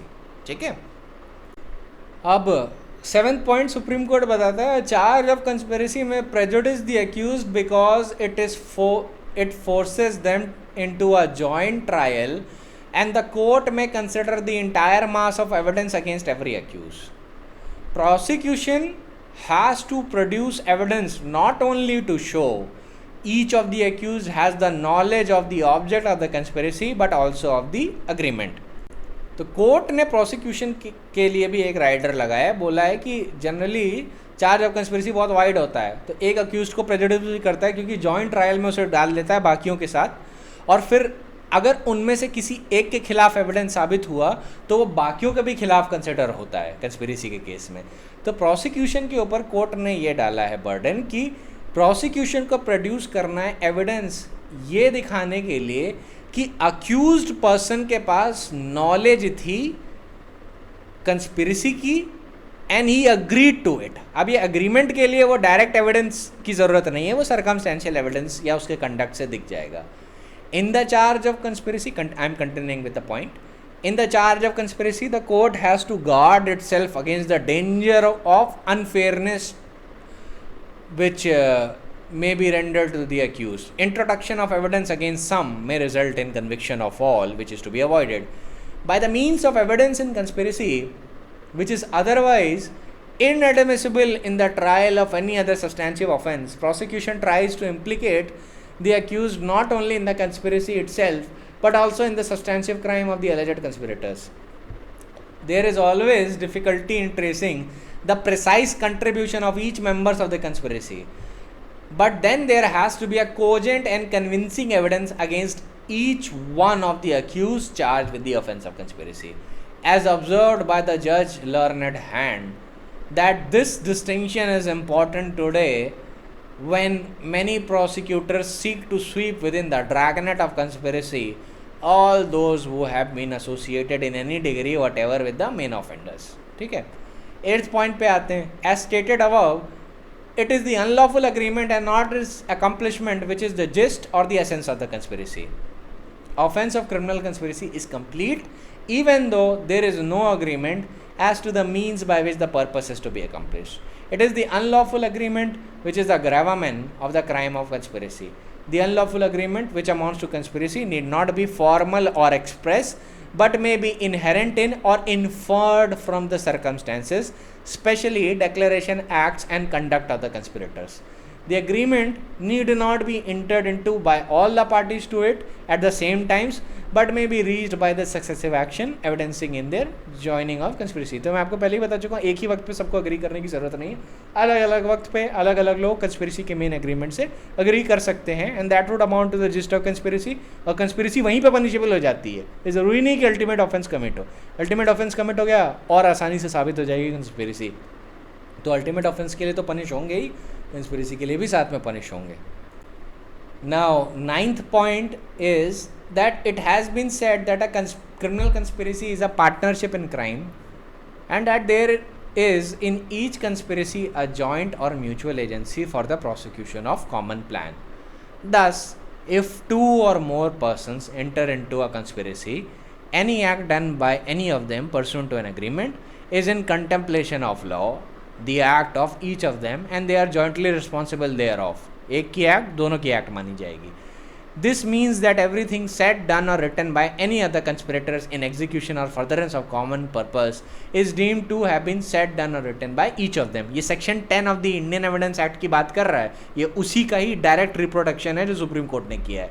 ठीक है, तो section 10 of the Indian evidence act, इसीलिए मैंने आपको बताया था, लिख लीजिए. And this joint responsibility extends not only to what is done by any of the conspirators pursuant to the original agreement, but also to the collateral acts incident to and growing out of the original purpose. A conspirator is not responsible, however, for the acts done by a co-conspirator after termination of the conspiracy. The joinder of a conspiracy by a new member does not create a new conspiracy, nor does it change the status of the other conspirator. And the mere fact that the conspirators individually or in groups perform different tasks to a common end does not split up the conspiracy into several different conspiracy. वो एक ही conspiracy का part माना जाते हैं. तो मैं बता रहा था ना, एक conspiracy को अचीव करने के several conspiracy हो सकता है कमिट हो, तो वहाँ पे ये एक ही चेन का पार्ट माने जाएंगे. ठीक है, तो they are treated as if they were the part of one and the same ultimate conspiracy.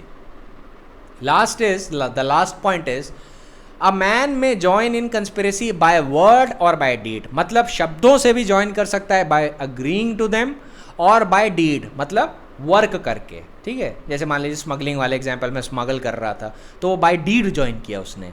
जो ओरिजिनल लोगों ने जो बोला कि we agree to commit the crime, तो they have joined by word. अभी उन्होंने कोई काम नहीं किया है, तो वर्ड से भी ज्वाइनिंग कर सकते हैं आप, डीड से भी क्रिमिनल कंस्पिरेसी में ज्वाइन कर सकते हैं. However criminal responsibility for a conspiracy requires more than merely a passive attitude towards an existing conspiracy.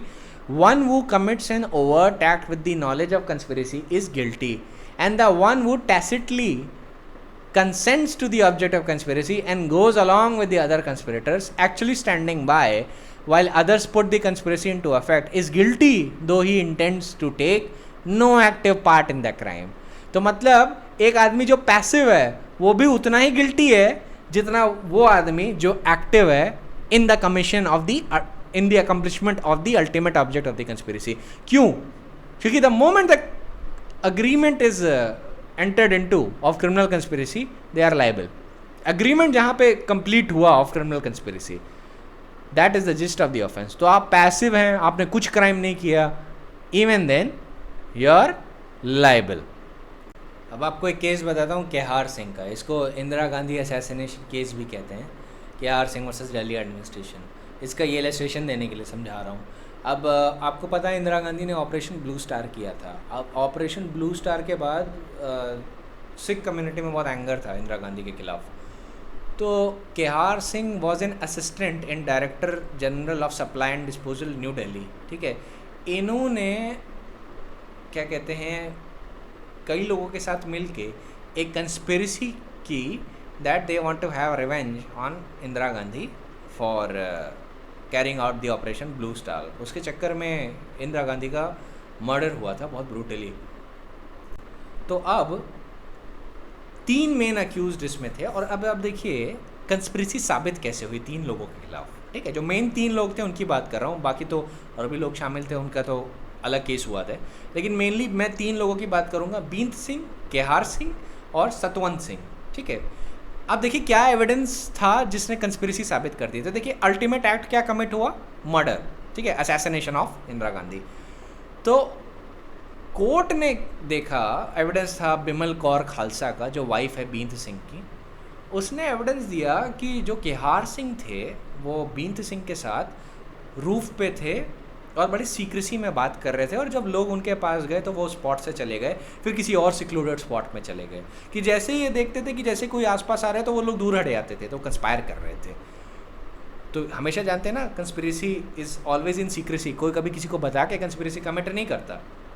Similarly ये दोनों लोगों को अवॉइड कर रहे थे when they were discussing something. जब उनमें से एक आया सतवंत सिंह, वो आया और उन्होंने उसको ज्वाइन किया. जब सतवंत सिंह ने उसको ज्वाइन किया तो बींत सिंह और केहार सिंह हटे नहीं, बल्कि उसके साथ भी बात करने लगे. तो सुप्रीम कोर्ट ने इन्फर किया कि yes there might be conspiracy between them and there were convicted for criminal conspiracy. ठीक है, इनका कन्विक्शन हो गया था. तो आप देख रहे हैं कि जो दूर जाके बैठना और आपस में डिस्कशन करना, ये जो कंडक्ट था अक्यूज्ड पर्सन का, 3 अक्यूज्ड पर्सन का, बीन सिंह, केहार सिंह, सतवंत सिंह, वो later joined them for meals, ये सारी चीज़ें रेलेवेंट हो गई. और इस चीज़ों ने ये साबित कर दिया कि yes there was a case of criminal conspiracy. अब आप जान रहे हैं कि कितना डेंजरस बार है. और it was efficiently proved. Kehar Singh I think was executed in pursuance of that. He was hanged in Tihar jail on 6 January 1989 if I am remembering correctly.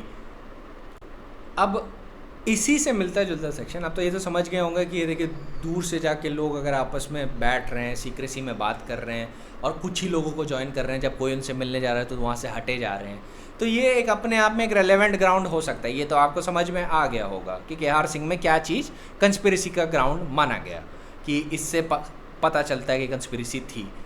अब आप section 10 of the Indian evidence act देखेंगे. मैं section 10 of the Indian evidence act पर कोई lecture नहीं दे रहा हूँ, बस एक छोटा सा पॉइंट बता रहा हूँ कि section 10 of the Indian evidence act के एसेंशियल इंग्रेडिएंट्स क्या हैं. कि जब एक रीजनेबल ग्राउंड टू बिलीव है कि 2 और more persons have conspired together to commit an offence और एन एक्शनेबल रॉन्ग, तब जब anything has been said, done or written by any of such persons in reference to their common intention after the time when the such intention was first entertained by any of them is a relevant fact against each of the persons believing to be co-conspiring. तो अगर कोई कुछ लिख देता है, कुछ बोल देता है या कोई कुछ करता है, कोई कंडक्ट करता है, तो वो रेलेवेंट फैक्ट माना जाएगा बाकियों के भी खिलाफ. ये section 10 of the Indian evidence act का मेन एसेंस है. तो इसके अपने नुआंसेस हैं जो मैं आपको एविडेंस एक्ट के लेक्चर में बताऊंगा, क्योंकि कब फर्दरेंस होता है और कब जो चेन ऑफ कंस्पिरेसी है स्नैप करती है. So I will tell you about it when I am giving you the lecture on evidence act. लेकिन ध्यान रखिएगा इसका डायरेक्ट लिंक होता है section 120 A and B of the CRPC से, ठीक है। कंस्पिरेसी जो है वो साबित कैसे होगी, वो section 10 of the Indian evidence act से होगी प्राइमरली, ठीक है। अब याकूब मेमन का जो कन्विक्शन हुआ था कंस्पिरेसी पे, वो याकूब मेमन का कौन सा कंडक्ट था जिससे कंस्पिरेसी साबित हुई? Think about it. Memon chartered accountant था। Memon financially assisted his brother Tiger Memon and Dawood Ibrahim in planning and executing the bombings. इसका रोल सिर्फ इतना सा था कि ये इसको पता था मेन पर्पस क्या है, इसने उससे एग्री किया। और जो 1993 में बॉम्बे की जो बॉम्बे बॉम्बिंग्स हुई थी उसमें इसने सिर्फ फाइनेंशियल असिस्टेंस दी थी। इसका काम था जितने भी अब पैसा आए उसको मैनेज करना। जो 15 यूथ्स थे जिनको पाकिस्तान भेजा गया था ट्रेनिंग करने के लिए to learn the handling of arms and ammunition, तो उनका पाकिस्तान जाना और उनके जितने खर्चे थे उसको इसने फंड किया। और उसके बाद जो व्हीकल्स जो यूज़ हुई बॉम्बिंग में उसको इसने परचेज़ की। और साथ में जो वेपन्स का स्टॉक पाइल जो जमा करना था ये उसने किया। इसने कोई बॉम्बिंग का पार्ट नहीं किया। इसने एक्चुअल में जाके ना बॉम्ब बनाया, ना बॉम्ब प्लांट किया, ना बॉम्ब को डेटोनेट किया। तो ऐसी सिचुएशन में इन्होंने डिफेंस लिया था कि मेरा मेन ऑफेंस है ही नहीं। इवन देन कोर्ट ने बोला कि यू आर लाइबल क्योंकि you agreed to the conspiracy. Conspiracy के चक्कर में ही वॉज हैंग। ये बात याद रखिएगा। Along with the other offences Tada का भी इन पे क्या कहते हैं केस चला था और कई पॉइंट्स पे इनका कन्विक्शन हुआ है। लेकिन प्राइमरली आपको मेन चीज़ याद रखना चाहिए कि जो कंस्पिरेसी का एविडेंस जो इनके खिलाफ रेलेवेंट था वो सिर्फ इतना सा था कि इन्होंने फंड मैनेज किए थे। और कोर्ट ने मान लिया कि that you managed funds, you knew the ultimate object of the conspiracy, you agreed to it and your conduct has satisfied the requirements of the conspiracy and hence you are held liable, and he was also hanged for it, ठीक है, and rightly so. Furthermore एक और interesting situation बता देता हूँ। when he was arrested with a briefcase which contained a recording of the conversation he had in Karachi with his co-conspirators regarding this point, ठीक है। तो वो भी एक relevant evidence था। लेकिन merely managing funds in pursuance of the conspiracy was held to be relevant to prove conspiracy itself। ये point ने बाय itself प्रूव कर दिया था conspiracy। so always remember कि बड़ी exhaustive exercise नहीं होती है, it can be very easily be proved, ठीक है। तो यहाँ पे merely agreeing to something can get a person punished, so remember that it is very essential। और ये भी याद रखिएगा ये जितने एविडेंस जो इनके खिलाफ आए याकूब मेमन के खिलाफ वो सारे के सारे डायरेक्ट एविडेंस नहीं थे। Majority of them were like what inferences, there were circumstantial evidence. Direct evidence नहीं था, कोई आई विटनेस थोड़ी ना था कि याकूब मेमन ने अग्री किया और तब जाके उसने कंस्पिरेसी में पार्ट लिया। कोई डायरेक्ट एविडेंस नहीं था। Everything was circumstantial and then he was convicted. And always remember courts में 70% ऑफ द टाइम जो कन्विक्शंस होते हैं सर्कमस्टेंशियल एविडेंस के बेसिस पे होते हैं। और circumstantial evidence are very very essential. When we will come to the evidence act then you will know what are the dimensions of the circumstantial evidence. But right now for the sake of clarity I will simply mention the circumstantial evidence वो evidence कहलाते हैं जो direct नहीं होते हैं, जो आप conduct of the accused, forensic evidence और टेप रिकॉर्डेड एविडेंस या बाकी के एविडेंस से कंसिडर करते हो, ठीक है, कि अक्यूज्ड का मोटिव क्या था, एनिमिटी थी, एसेट्रा। ये जो सारी चीज़ें सर्कमस्टेंसेस की चेन का पार्ट होती हैं, ये सारी चीज़ें सर्कमस्टेंशियल एविडेंस में आती हैं, ठीक है। डायरेक्ट एविडेंस क्या होता है कि क्राइम को देखने वाला कोई आई विटनेस वहाँ पे प्रेजेंट था, ठीक है। याकूब मेमन के कंस्पिरेसी को साबित करने के लिए there was no eye witness की ज़रूरत ही नहीं थी। सर्कमस्टेंशियल एविडेंस, इन्फेरेंसेस और कंडक्ट, ये तीनों चीज़ें सफिशिएंट थी to prove the charge of conspiracy against Yakub Memon. अब section 10 of the Indian evidence act के पपोर्ट में वो जो एक केस है वो मैं आपको बताऊंगा और वो कंस्पिरेसी से रिलेट करता है right now. Akbar Mirza versus king emperor का केस है, पर उससे पहले मैं आपको 196 ऑफ द सीआरपीसी का एक छोटा सा पॉइंट बता देता हूँ, ठीक है। वो पॉइंट उस चीज़ से रिलेट करता है कि जब आप 120B ऑफ आईपीसी देखते हैं तो उसमें सेकंड क्लॉज पे जाइए, उसमें लिखा है कि whoever is a party to a criminal conspiracy other than the conspiracy to commit an offense punishable as aforesaid, कि मतलब जो फर्स्ट पार्ट में है 120B में, जहाँ पे 2 years के रिगरस इम्प्रिजनमेंट या उसके ऊपर से कोई ऑफेंस पनिशेबल है, उसको लेके कंस्पिरेसी है, तो आप 120B के सबसेक्शन 1 पे जाओगे। पर जब आप सेकेंड सबसेक्शन पे जाते हो 120B, तो वहाँ पे लिखा है whoever is a party to a criminal conspiracy other than the conspiracy to commit an offense punishable as aforesaid shall be punishable with imprisonment of either description of a term not exceeding 6 months or with fine or with both।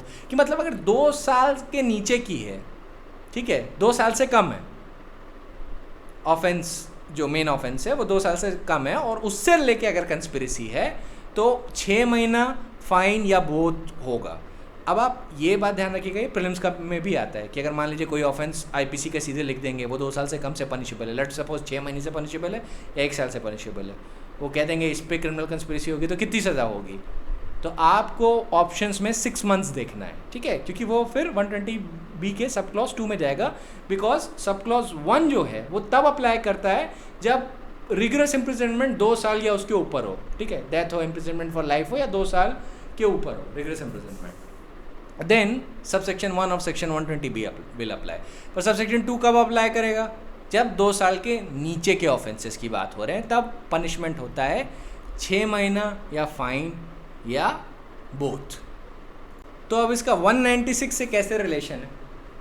196 of the CrPC कहता है कि जब भी subsection 2 देखेगा 196 of the CrPC का, कि जब भी आप कोई ऐसी कंस्पिरेसी को डील कर रहे हैं चार्जशीट में, कोर्ट के ऊपर ये मैंडेट है, कोर्ट के ऊपर एक बार है कॉग्निजेंस लेने का ऐसे ऑफेंसेस का, कि अगर वो 2 साल के नीचे से पनिशेबल हैं तो कोर्ट को उसमें स्टेट गवर्नमेंट या डिस्ट्रिक्ट मैजिस्ट्रेट की सैंक्शन चाहिए, ठीक है, and they have to consent in writing to the initiation of proceeding कि yes we are giving the court a go ahead that they can take the cognizance of that particular case। अगर 2 साल से नीचे से punishable हैं तो, अगर 2 साल से ऊपर से पनिशेबल हैं विद रिगरस इम्प्रिजनमेंट तो कोर्ट को किसी सैंक्शन की ज़रूरत नहीं है। पर अगर छोटे मोटे ऑफेंसेज हैं 2 साल के नीचे के हैं, in that situation there has to be a sanction of state government और district magistrate. So write down section 196 right next to the point of criminal conspiracy in your bare act. और एक और रिक्वायरमेंट होती है जो 196 of the CrPC में होती है कि ऐसी कंसेंट इन राइटिंग में देने से पहले स्टेट गवर्नमेंट और डिस्ट्रिक्ट मैजिस्ट्रेट एक प्रिलिमिनरी इन्वेस्टिगेशन ऑर्डर करवाते हैं पुलिस ऑफिसर से, जो क्या कहते हैं इंस्पेक्टर की रैंक के नीचे का नहीं होता, मतलब उसे मिनिमम इंस्पेक्टर की रैंक का होना होगा, ठीक है। So that is the only point that I wanted to tell. अब मैं आपको केस लॉ बताता हूँ, Akbar Mirza versus king emperor. अच्छा, ये 2 पॉइंट से रिलेट करता है, कंस्पिरेसी भी बताता है, ये आपको ये भी बताता है कि सेक्शन 10 किन सारी चीज़ों के बारे में है। अब इस केस में क्या हुआ कि अकबर मिर्ज़ा ने जो एक मर्डर कमिट कर दिया, ठीक है, और मर्डर किसका कमिट किया?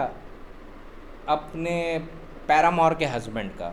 इनका एक इलिसिट अफेयर था, ठीक है, एक मैरिड वुमन से जिनका नाम था मेहर ताजा, और उनसे उनका क्या कहते हैं इलिसिट रिलेशन था, और इलिसिट रिलेशन की वजह से ड्यू टू सम रीज़न और the other he carried out a conspiracy to murder the husband of miss Mehar Taja. अब इस केस में क्या एविडेंस रेलेवेंट हुआ? What was the evidence that was treated as relevant in this case? Conspiracy को लेके ये case है, तो अब इसको ध्यान से सुनिएगा। लेटर्स लिखे गए थे आपस में, लेटर्स रेलेवेंट हुए थे। अब मॉडर्न एज में ऐसी अगर कॉल रिकॉर्डिंग हो जाती है तो वो रेलेवेंट होगी, ठीक है, कॉल रिकॉर्डिंग अगर हो गई मॉडर्न एज में इसी तरीके की, अगर मान लीजिए कोई कॉल रिकॉर्ड हो गया तो वो भी रेलेवेंट हो जाएगी। लेकिन चूंकि एक पुराना केस है तो ये लेटर है इसमें, तो आप इससे एक एम्बिट समझने की कोशिश करिएगा कि क्या होता है, ठीक है। ये सेक्शन 10 और कंस्पिरेसी रिलेटेड है। अब लेटर ये मेहर ताजा ने लिखा था और उन्हीं की हैंड राइटिंग थी, और लेटर था, greetings to the O my sweet heart, mind not in the least that if I have been hard on the at times, pray forgive me for the same. In fact, I feel offended when ill spoken of thee. Khan Kela, who had visited my house when Amir Jan was suffering from pain, had a lot of talk against thee. But beware and lend not thy ears to these. They are arch devils. Partake not of anything from their hands. Now I shall sell myself and do this act if only I have thee at my back. What a blissful hour it would be when, with Amir Jan wailing over Ali Asgar, we contract our nikah and enjoy ourselves. Be not angry, my darling, for that sorrow makes me sad. However hard on thee I have been in the past, that is all the past. Henceforth I solemnly promise to desist. I do fervently cherish the hope that God will make thee mine. Try and send Mir Aftab often to me, so that I may talk to him. I have found out money for thee, but thou must unhesitatingly find out the man.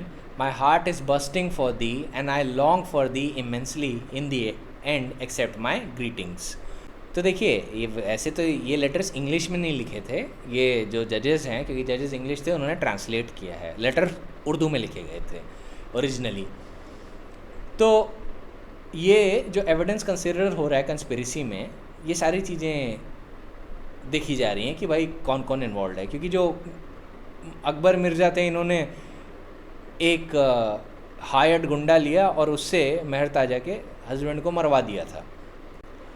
अब आप देख ही रहे होंगे कि यहाँ पे कुछ sinister चल रहा है. एक तो आपको इलिसिटेड अफेयर का एक हिंट मिल गया होगा, दूसरा आपको हिंट ये लग रहा होगा कि कुछ लोग इनके रिलेशन के बीच में आ रहे हैं जिनका नाम लिया जा रहा है. ठीक है, फिर आगे एक और लेटर मिलता है, वो है मेहर ताजा की हैंड राइटिंग में भी लिखा है, letters to the sweetheart, peace be upon you. The fact my darling is that I am in great distress, otherwise I would not have conveyed thee such harsh things. I say these to thee that I am extremely distressed. Whom but thee I have as my own in this land of the Lord. I have a lot to tell you, but I am helpless. For God's sake, spare not a moment, or thou wilt ever repent my loss. मतलब मैं मुझे अगर कुछ हो गया तो हमेशा रोते रहोगे. They are all one against me. सब लोग मेरे खिलाफ हैं. It would be better if ought thou कुछ दूर की, मतलब आप कुछ कर सको. ठीक है, ये जजेस ना विक्टोरियन इंग्लिश में बात कर रहे हैं. Except greetings. अब अपेलेंट एक लेटर लिखता है जो भी एज एन एविडेंस ट्रीट हुआ है इस केस में. अब अपेलेंट का लेटर सुनिएगा, अकबर मिर्ज़ा का लेटर. अब ये रिप्लाई कर रहे हैं मेहर ताजा को. अकबर मिर्ज़ा लिखते हैं, my sweet heart and bearer of my burden, if thou tauntest me in regard to my mother, what do I care for her? I look to my God and thee only for reliance. I cannot wait any more. For the sake of God and his prophet, do try or I will die. You must find out the money or I would die. पैसा तुम्हें ढूंढना होगा वरना मैं मर जाऊंगा. It is of my choice to be roaming about and thou be enjoying with him. कि आप तो उसके साथ enjoy कर रही हो, पर मेरा क्या? What shall I do? If I had my own way, I would not have left you to remain with him. अगर मेरा बस चलता तो मैं तुम्हें कभी भी उसके साथ अकेला ना छोड़ता, उसके हस्बैंड के साथ. I am burning and have pity on me for God's sake. To me, passing of each day is like months and years. Once place thyself in my charge, and satiate me with the honey of thy red lips. Even if thou cuttest my head off my neck, I would still yearn for thy white breast. This is my last word, if only thou wouldst attend to it.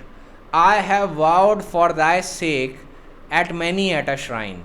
The house of the torturer would be my rendered desolate, Mirza Akbar's limbs have grown sapless after thee. So he was a lovelorn, he was asking for money and he was just praising क्या कहते हैं मेहर ताजा, and he was saying that he must find money by one way or the other so that he could give that money to one goon who will eliminate her husband from the path of these two lovelorns. And they committed a crime. बाद में arrest हुए तो मेहर ताजा ने इन्हीं के खिलाफ गवाही दी, और इन्हीं के खिलाफ गवाही दी तो फिर वहाँ पे एक पॉइंट ये था कि कहाँ से कंस्पिरेसी स्नैप हो जाती है. तो वहाँ पे इस केस में एक पॉइंट जो section 10 of the Indian evidence act के कंसेप्ट में ये होता है कि जहाँ पे भी कंस्पिरेसी का अल्टीमेट ऑब्जेक्ट कमिट हो गया तो वो फर्दरेंस इन कमिटिंग कंस्पिरेसी नहीं कहा जा सकती. वहाँ पे स्नैप कर गया है, चेन स्नैप कर गई है.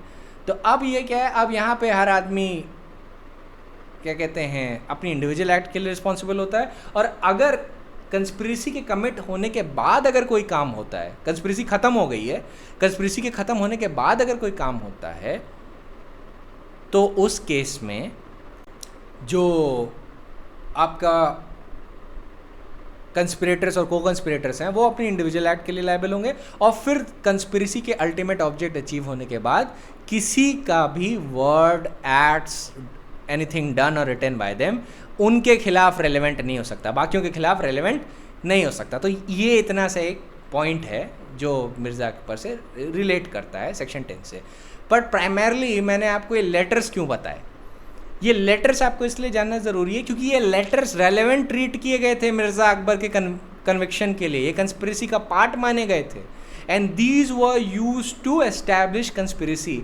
Y? Because there was something written, है ना, एनीथिंग सेड, डन और रिटन बाय देम. रिटन के पार्ट में आया, ये was this was considered as a circumstantial evidence, और इससे इन्फेरेंस ड्रॉ किया गया कि yes they were parties to conspiracy in this manner. ठीक है. बाद में जब ये जो मेहर ताजा थी, जब ये अरेस्ट हो गई, तब इन्होंने इन्हीं के खिलाफ गवाही दी थी, मिर्ज़ा अकबर के खिलाफ. तब कोर्ट ने वो जो बाद में जो गवाही दी थी उसको कंस्पिरेसी का पार्ट नहीं माना था, क्योंकि वहाँ पे कोर्ट ने बोला कि अरेस्ट होने के बाद जो चेन ऑफ कंस्पिरेसी है वो टूट जाती है, तब वहाँ पे एक कंस्पिरेटर का एविडेंस दूसरे के खिलाफ रेलेवेंट नहीं होता under the provision of section 10. Section 10 के पॉइंट ऑफ व्यू से ये केस है. तो ध्यान रखिए, ये जो मेन लेटर्स है, आपको बाकी सेक्शन 10 का पॉइंट अभी नहीं फोकस कर रहे हैं, वो एविडेंस का पॉइंट है. वो एविडेंस में मैं आपको आराम से बताऊंगा पूरी चीज़ें क्या होती हैं. लेकिन यहाँ पे ये जो लेटर्स थे, ये जो लेटर्स से जो इन्फेरेंसेस ड्रॉ हो रहा है वो क्या हो रहा है, आपको क्या लगता है यहाँ पे लेटर्स क्या दिखा रहे हैं? ये था कि दोनों के बीच में इलिसिट अफेयर था. ये था कि किसी तरीके से ये जो हस्बैंड था मेहर ताजा को, उसको ये लोग रास्ते से दोनों ही लोग हटाना चाहते थे, क्योंकि निकाह की बात हुई और फिर ये हुआ कि आप पैसा दो. एंड पूरे लेटर्स जो टोटलिटी जो एग्जिबिट्स थे उनसे लग रहा था कि they are very much longing for each other. उनके बीच में ये लोग रास्ते में आ रहे हैं और वो बिल्कुल भी बर्दाश्त नहीं कर रहे हैं. Eventually they acted on their conspiracy, और जब उन्होंने एक्ट किया, हस्बैंड का मर्डर हुआ, then they were held liable for that. ठीक है.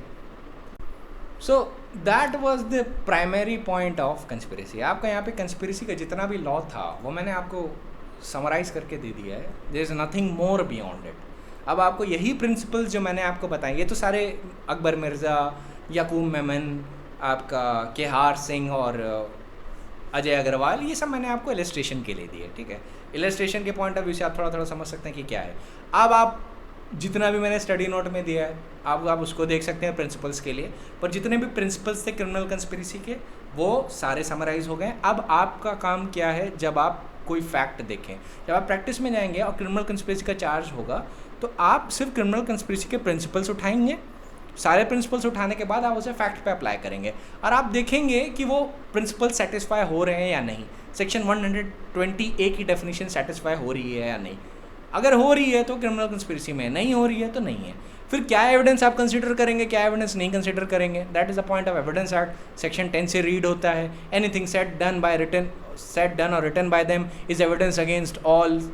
ठीक है. एक का एविडेंस, अगर एक के खिलाफ एविडेंस है तो सारे को कंस्पिरेटर्स के खिलाफ एविडेंस माना जाएगा, अगर it was done during the sustains of conspiracy. Similarly direct evidence की ज़रूरत नहीं है, सर्कमस्टेंशियल एविडेंस सफाइस कर जाएगा. और कंटिन्यूइंग ऑफेंस है.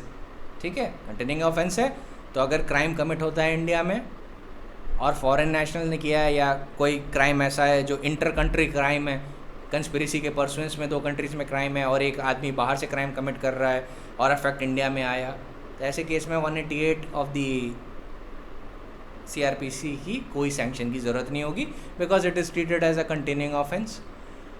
और इम्पॉर्टेंट पॉइंट आप ये याद रखिएगा कि जो अजय अग्रवाल है वो कंटिन्यूइंग ऑफेंस और 188 के सैंक्शन के पॉइंट से ज़्यादा अच्छे से डील करता है। So if you have to ever elaborate on that you can. जो लोग एग्ज़ाम देना चाहते हैं उनको 188 के पॉइंट से कोई मतलब नहीं होना चाहिए, क्योंकि एग्ज़ाम के पॉइंट ऑफ व्यू से रिलेवेंट नहीं होता। कोई आपसे नहीं पूछने वाला ऐसा point, accept in interview. High court जज अगर आपकी नॉलेज से बहुत इंप्रेस हो गए तो एक नेक्स्ट स्टेप जाके पूछ सकते हैं कि what do you have to think about that, तब आप उनको ये जवाब दे सकते हैं, they will be really impressed. But exams में आपको जो state of Tamil Nadu versus Nalini के आपको पॉइंट्स लिखने हैं, जो मैंने समराइज करके आपको बता दिए हैं, ठीक है। अब जैसे आप यूपी और उत्तराखंड में अगर अपीयर कर रहे हैं, या अगर आप वहाँ अपीयर कर रहे हैं, क्या कहते हैं, बिहार में, तो रेजिना वर्सेस मर्फी का जजमेंट आप कोट कर सकते हैं और नलिनी का भी कोट कर सकते हैं, because they also like the locus classicus और पुराने judgment in order to substantiate your point. अगर केस लॉ नहीं आते तो मेरे लिए प्रिंसिपल मेंशन कर दीजिए और बेयर एक्ट के इंग्रेडिएंट मेंशन कर दीजिए। Bare act is essential, most essential. Always remember the rule, bare act first, principle second, then case law, then finally conclusion, ठीक है। That is it. So that was it for the law of conspiracy. Tomorrow we'll start offenses against the human body and we'll start with culpable homicide.